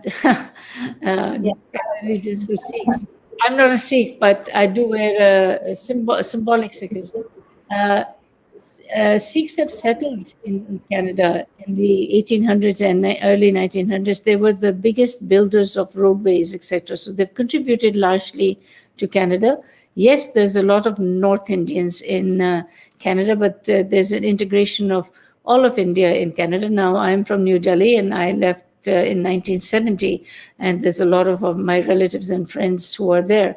There is a, how would I put, a process by which you can become permanent resident. If you have studied for 2 years, you will get a 3-year work permit. And once you have finished your first year of work, you can apply for your PR. But Canada has PNP program in Atlantic provinces in Saskatchewan and Northern British Columbia, where you can fast track your PR application. For example, in Atlantic provinces, that once you are in your 4th year and you have got a letter of employment, with that letter you can get your PR in 6 to 9 months, because they're looking for people. We are an aging population, and our population is not increasing. We are a zero population growth, and Canada is looking for people, talented people, and we want you to have Canadian education, so students are making the best immigrants for us. We also have work permit students that come, people who come in who have talent, and they are brought in to do in specific industries and end up becoming Canadian as well, as long as they follow all the rules. I'm not an IRCC member. If you need more information, write to me and I'll introduce you to some people. Okay. Masters of Child or Counseling Psychology. I'm sorry, I'm not able to give you too much information on that particular field. We definitely have psychology masters, and within that psychology masters, you can probably specialize. I have almost a PhD in educational psychology. If you're interested in child psychology in terms of development, there are lots of other universities who also offer that to you. Euclid's examination is a math exam that is done by Faculty of Mathematics. There's also a secondary school examination written in November, which is a Canadian secondary school. If you can challenge both, that will really help you to get admission, plus give you an opportunity to get a scholarship. Okay, and just put the word Euclid in your Google and you'll get all the past examination and the keys and practice them. They're a good thing to practice, good thing to learn about mathematics. Means differential equation is a differential equation, but if you have different kinds, you can actually assist yourself in learning the subject matter as well. Okay. Any other questions? Yeah. So what kind of scholarships can Indian student get in Canada? We don't differentiate between countries and nationalities. They're based on marks and more marks. Scholarships are very much based on your accomplishment and your extracurricular activities in the form called AIF. So three things are needed for scholarship. You have really good standard of marks, like you have done very well in high school. Number 2, you have written a good AIF, and that there's availability of scholarship in the ranking. So if you were the top 10 students, you know that you are going to get it. But if you're coming at 92, most of the scholarships have been taken by students who are 95, 96. So remember, this is highly competitive. University of Waterloo, a 95% student has 55 to 60% chance of getting into biomedical engineering or computer engineering or biomedical engineering or computer science. However, a 90% student has absolute privilege of getting into our science department. 85% student can get into our arts department. So look at the competitive fields and then non-competitive fields. For example, I have a beautiful program called Geomatics, which is half computer science and half statistics, etc. And great, and with 85 to 90% you can get in and study at the Faculty of Computer Sciences. Great courses you can take there. You can convert your 3-year bachelor's degree into 4 years bachelor's degree by doing 2 things. You can come in as a student who is integrating into our bachelor's degree and take a transfer from your bachelor's degree of 3 years into ours, and you will have to do 1.5 to 2 years and get a Canadian bachelor's. Almost all universities like Trent, UBC, Toronto, Waterloo take 4-year degrees for their master's degrees, for master's program. You can also do 1-year master's program within India and then come into, we need 16 years of education. Some students think that if they can get WES to World Educational Services to convert their degree into 4 years, that they would be able to do that. We are looking for 4 years classroom experience and learning for you to apply for masters. Once in a while, I'm sure that if you apply and your grades are a certain way and you have your experience, they will look at it. But generically, it says in every one of the things that you will open, we need a 4-year degree. So please do try and make that one more year of study. Okay. Any other questions? Right. What is the placement rate of your university, and what kind of placement can we expect from Waterloo? Okay, we one of the highest placements, in some place 100% placement, like software engineering, because you have 2 years of work experience with co-op. So you've already met 6 employers. You already have connections in the market. Many of my students have options. They have a job at Ernst Young and Deloitte and Royal Bank, and they're choosing.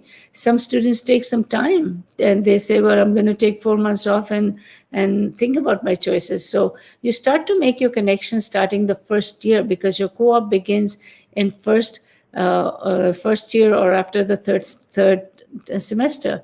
So it's very important for students to know, because of co-op, our students have the highest placement, and that's why we are number 1 in Canada for the building a student work relationships for them. Yeah. Deepa has a question for us. So we Deepa, have Deepa has asked a question about, I have an Ivy League in whatever, Australia, Russell Group, UK. Okay, what is in Canada? I don't understand. So are you saying how are our universities ranked? Do we have an Ivy League?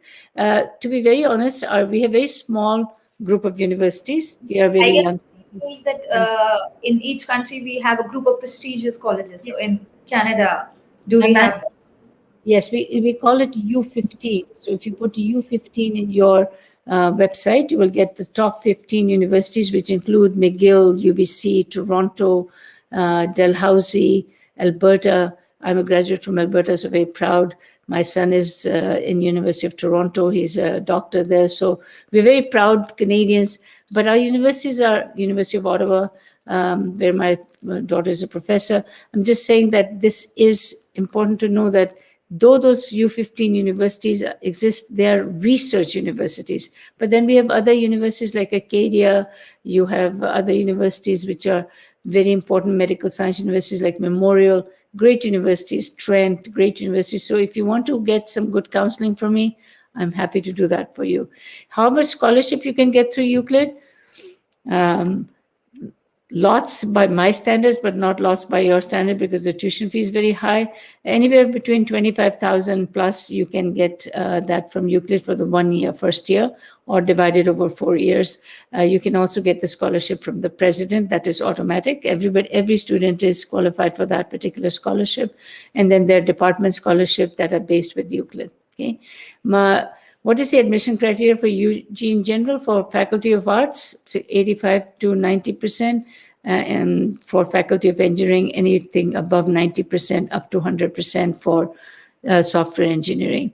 And for environment, also 85%, health sciences also 85 plus. Okay. As there is a prerequisite of maths for probably 90% of the subjects in Canada. So what would be the good option for students who are not having maths? I have probably 35 courses without mathematics. Oh, that's good. So can we have top 5 of them? Yeah, it depends on what you want to study, but students who want to do social work doesn't require maths. A student who wants to study political science and economics and don't require maths. Student who wants to study a double major of business and economics, I don't require maths. Legal studies, I want to be a lawyer, I don't require maths. So geography, I don't require math. Environment, I don't require maths. So lots of programs without mathematics. Okay. But my science and my health studies will require math and will require 2 sciences, please. Okay. We have another question from Ritu Sharma. Is Waterloo providing scholarship for engineering? Absolutely. Absolutely. We're providing scholarship for. What would be the percentage? It can be from 1,000 to 25,000, 20,000. Remember, competitive. And we also have one philosophy. We don't give a whole lot of money to one student. We divide it over many students. So we are not known for scholarship. We are known for co-op because that's considered to be a working scholarship. You can make anywhere from 50,000 to 120,000 doing your cooperative education, which is unique to our university. Many students are doing it now. The difference is in environment, in a business and environment, accounting and finance, engineering, it is mandatory. You have to work and make money. You have to have employability in that because otherwise you have a choice. But here you don't have a choice. You have to work. So you will have that. Yes, tourism is available, but it is called therapeutic tourism and recreation management. If you write to me, I can give you that program. It is in the Faculty of Health Sciences. Okay. Any other questions? This has gone so fast. When you're having fun, it goes fast. Thank you so much for having me, and I appreciate the questions. And I've given you my number. I'll do it one more time: 1250-549-8193. And my email is also very, very easy. I will say it so that you can try and write it. It's K Osman. My last name is Osman, as you can see.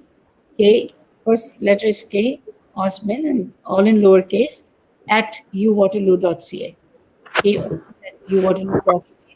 Write to me. I will direct you into links where you can get information about grad studies, about undergraduate studies, and also assist you in your admission criteria. I can help you. You have people who are already doing that. This group of people who are doing this particular session are very good at helping you out. And I was impressed by Mr. Chawla's presentation and by the other young ladies who just presented before me from Columbia, graduate from Columbia University. And thank you for having me. It is. Thank you so much. Thank you very much. All the for best. all the detailed answers. Thank you so much. Thank you. All the best.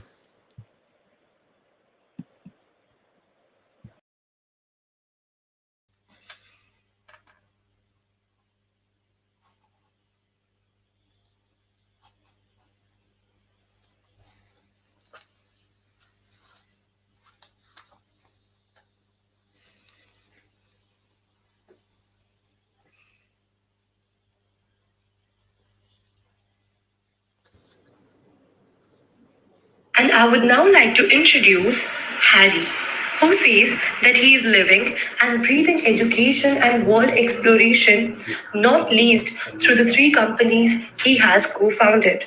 He feels privileged to make his living with businesses that make a difference. He's grateful being able to help people find their goals and live their dreams. His own entrepreneurial dream got its kickstart of student exchange in China in 2005. Outside of work, he cherishes the time with his family, lives to the fullest, and often comes up with some great ideas also for his work. He's also a social being and feels as comfortable in a suit as in surf shorts. Thank you, Hari, for joining us. We would like to have some insight on Finland education. Thank you so much for inviting me. It's absolutely a pleasure to be joining this virtual event. I miss my trips to India. Of course, due to the pandemic, there has been now a little bit gap with that, but this is a good replacement for that. So thank you so much, and I wish everybody welcome to hear a little bit about Finland and why to study and live here. So I am now located here in Finland. I'm a Finnish citizen, and as there was in the introductions, I live and breathe education and helping students to go abroad. And I'm happy to also share a little bit of a presentation. Just a second.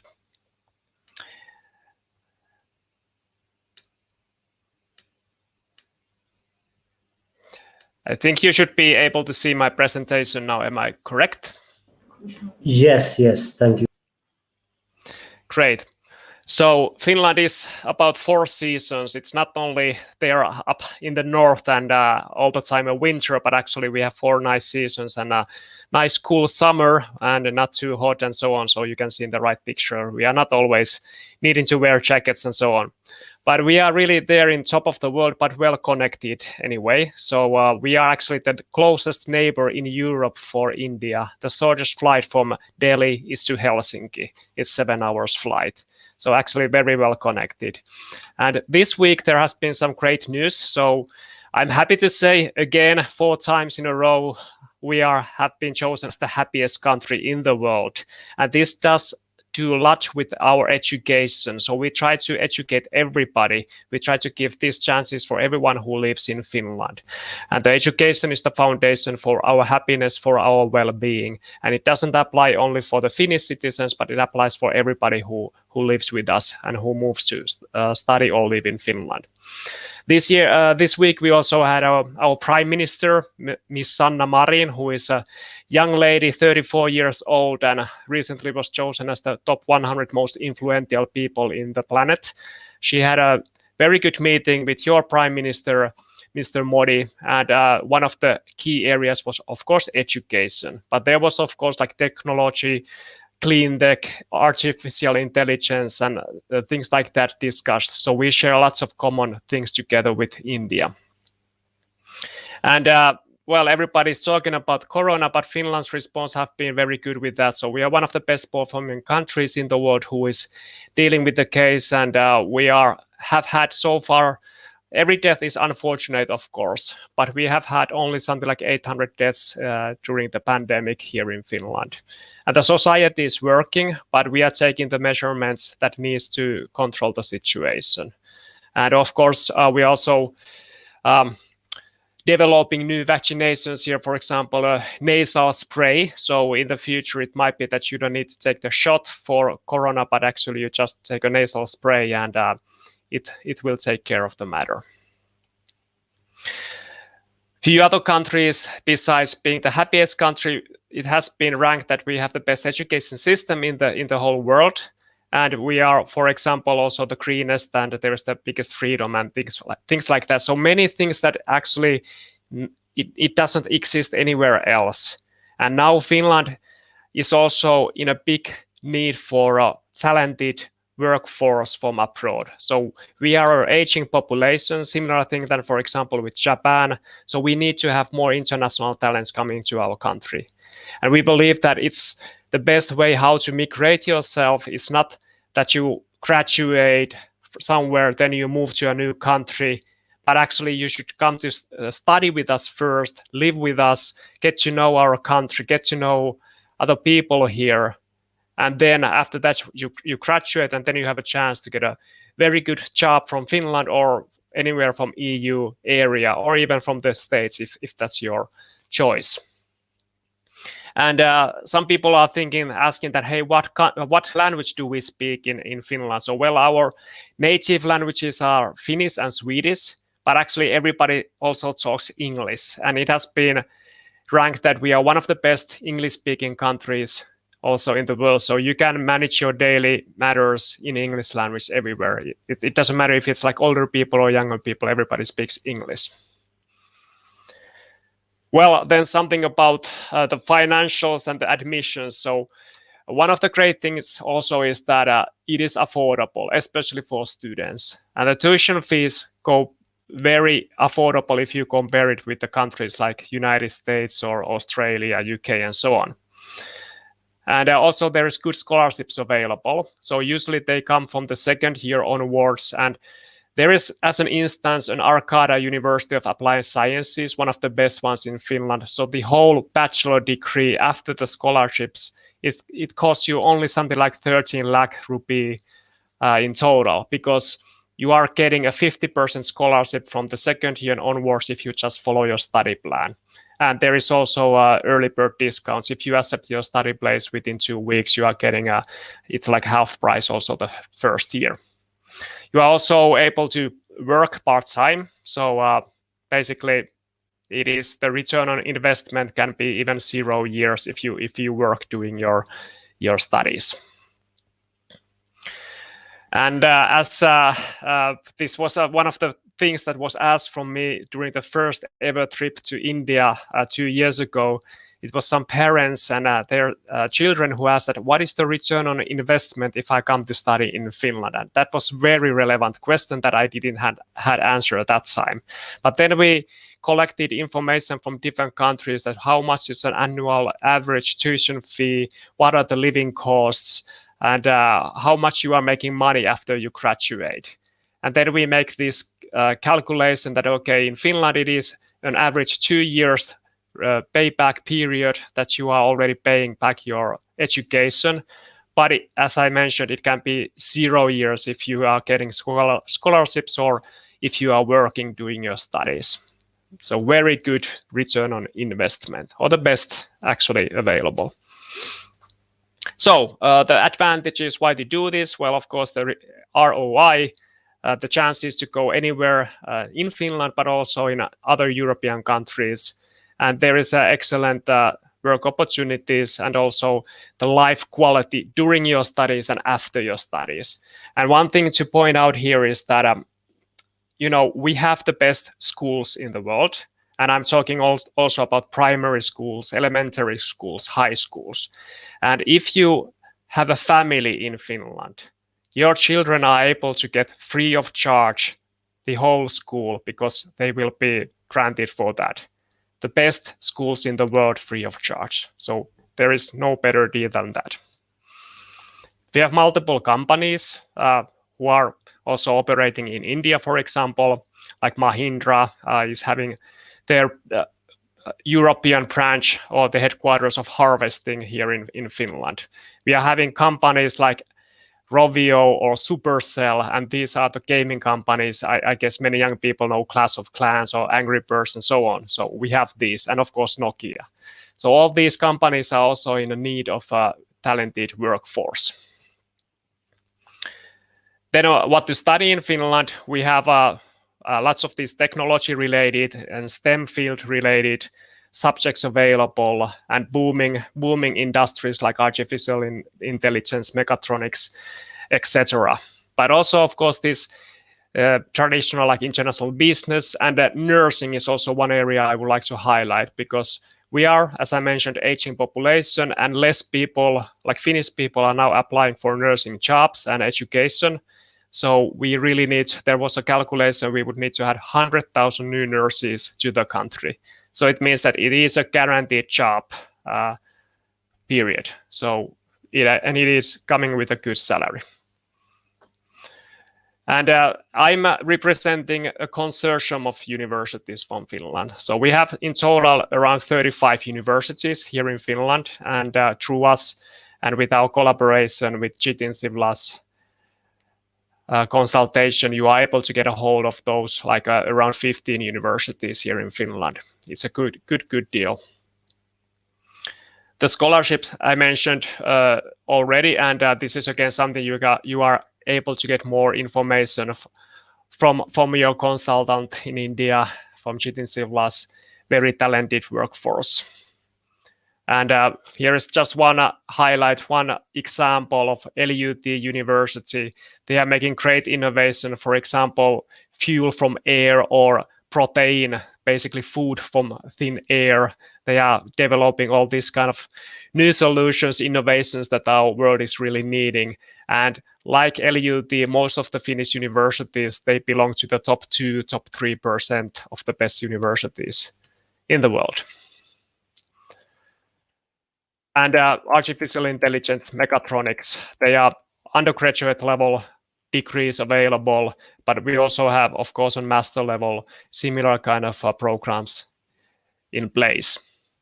And about the nursing, I mentioned it is a very big need for the nurses and practical nurses in Finland.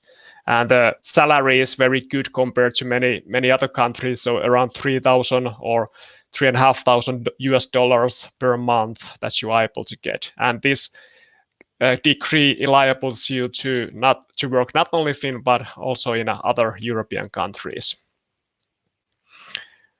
But I guess this was also planned to be a discussion and questions from the MC. So this was just like an opening, because not too many people maybe are too much yet aware of Finland. So I stop my presentation now and happy to answer any questions there is.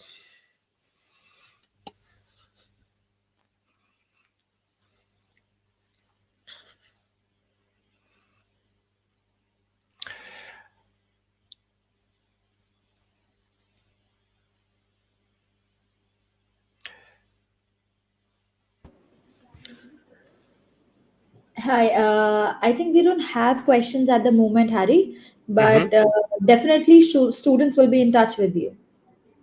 Well, that's very good. So I can see that also online I have a good friend from India, Mr. Aman Shukla. So Aman, how is your experience of Finnish universities and Finnish lifestyle?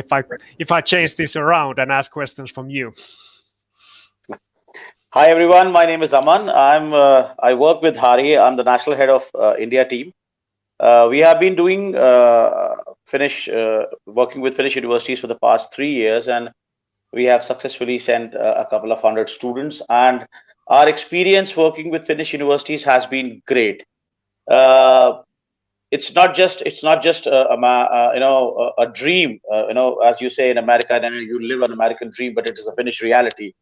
And I always say this. I hope you remember, Hari, when we met first time in Hyderabad. I said this the students that this is a first mover advantage. Finland is growing. Finland economy is growing. Finland needs people. As of now, when we are talking, they need more than 300,000 people. And this is a great opportunity, land of opportunity. Students can go there, work, and live. I think we have a question from Ekta Jain: scope of public policy in Finland. Hari, would you like to answer that question? Could you Ekta a little bit maybe elaborate what do we mean by scope of public policy in Finland, or do you understand the question better than I do? Yeah, I think what Ekta is trying to ask is that is there any course related to in our universities wherein somebody can study more of administration and public domain courses wherein they can go for some governmental jobs later, if I've understood it correctly. Yeah, we have those, and it can be also like part of your degree that you can have these courses integrated into it. But if it's more kind of a public policy related to Finland, then of course it is more kind of related to Finland, and these kind of courses and jobs prepares you to study in Finland especially, and work especially in Finland afterwards. So yeah, we have also these programs available. Yes, Ekta, we have these programs, but these programs are related to, of course, Finnish public policies. And after studying these courses, you will be eligible to work there. But you need to have more concrete course there. What is the entrance exam required for doing master's degree in IT? So Partha, not necessarily you need to have an entrance exam. There are a couple of courses wherein you just need to have your class 12th marks and your IELTS certificate. In couple of exams, a couple of courses, you need to have a small maths test and your online interview with the university for about 5 minutes. That's it, job done. That's very true. So what has also changed during the past 1 or 2 years in Finland is that it's more streamlined, more easier now to apply than it used to be. Like the history with the Finnish applying to Finnish universities was that we had this kind of like procedure planned for the Finnish citizens, but not that much like thinking about like the international aspect here. But nowadays we are having more robust rolling admissions and also different ways to apply. And with some of the universities that we have, you can also have paper-based entrance. So if you have enough good grades, you can already get in with those. But all these this level of details information, it's easier to get also in a private consultation session with the Jitin Sivlav's staff members. Wonderful. We have another question. Do we have accounting scope in Finland?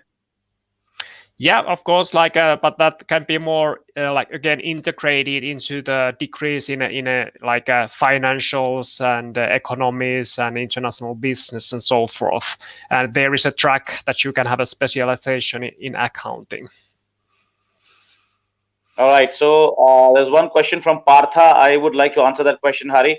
Which is the best university? What is the investment per annum?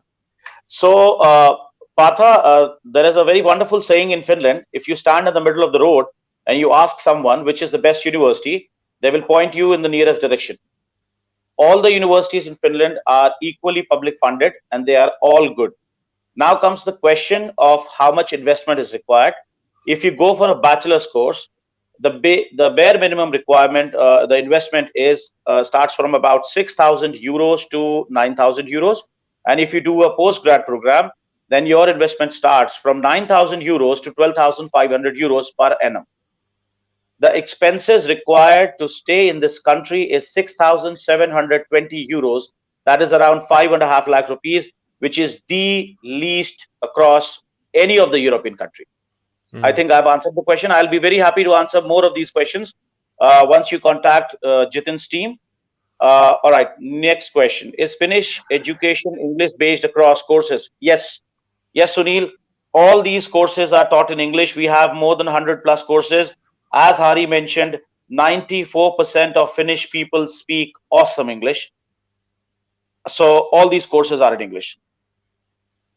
I could also continue with answering the financial or the investment question. So a good rule of thumb is that after the scholarships, which are very easily available, you could consider that the whole undergraduate degree costs you around the same than one semester or 1 year in the United States. So it's Absolutely. That affordable. So then there is a question about SAT or other exam to get admission to management courses in Finland. So again, there is a chance that if you have done your SATs, you can get in also with that. But there is also alternative way to get in. So you don't necessarily need to have SAT done in order to apply. Now, Partha, my son is already doing BTech. What exam is required for MTech, like GRE, etc.? So, Partha, for getting into MS and MTech, you don't need. There are a couple of universities who ask for GRE, but then there are universities who directly accept students based on their graduation degrees. So that is possible. Hari, would you like to answer about humanities? Yes, so of course, very close topic for us, and we have been chosen as well as the most equal country in Finland. So I guess that goes also under the humanities. So there is again, especially in the research universities, we have programs related to that, and it might be that you can apply for specialization again for this or the whole degree. So we have also that available.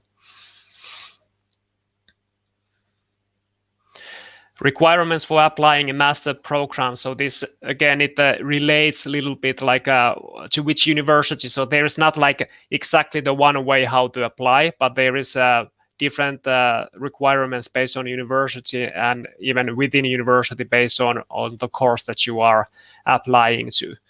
So, but if we take, for example, like Aman, what would you say? What is kind of the most demanded LUT program, in your opinion, in India, and an example of entry requirements? See, we get a lot of MBA requests. We get a lot of students for IT programs and artificial intelligence, gaming, and other programs. But I would just like to mention one thing here, and that is for masters, you need to have a relevant bachelor's degree. That is one basic requirement that Finland has, which is not in the case of undergrad. For undergrad, you can opt anything. It doesn't matter what kind of course you have selected in your class 12th exam. You can opt for anything. But for masters, you need to have a relevant bachelor degree. For an example, if you have done BCom, you can come for MBA. We will have to see the transcripts and see that some of the courses are matching with the current current syllabus. So this is one thing which is very important. Yes, and quite often you could say that also, like if you have enough study credits, so let's say usually like 24 ECTS, which is the European standard. If you have 24 ECTS from a relevant study field from your undergraduate studies, so it doesn't need to be exactly the whole undergraduate degree like relevant to the master that you are planning to take in Finland, but at least like 24 ECTS, which is basically like one semester. So if you have that, and if you have a GPA around 3 on the scale from 1 to 5 or 3.5, you are guaranteed to get access to like very interesting courses, for example, in a global management of innovation and technology, or data-centric engineering, business analytics, electrical engineering, water technology, chemical engineering, and so on.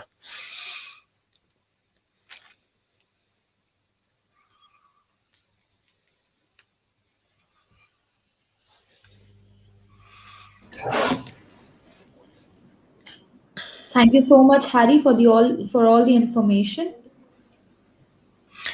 It has been my pleasure, and I need to say that I actually met a month ago Her Excellency the Ambassador, Mr. Ravish, who has been started just like 4 months ago here in Finland, and he's also very much supporting the educational initiatives between Finland and India, and he is a strong spokesperson on behalf of the education and how we should have more Indian people coming to Finland.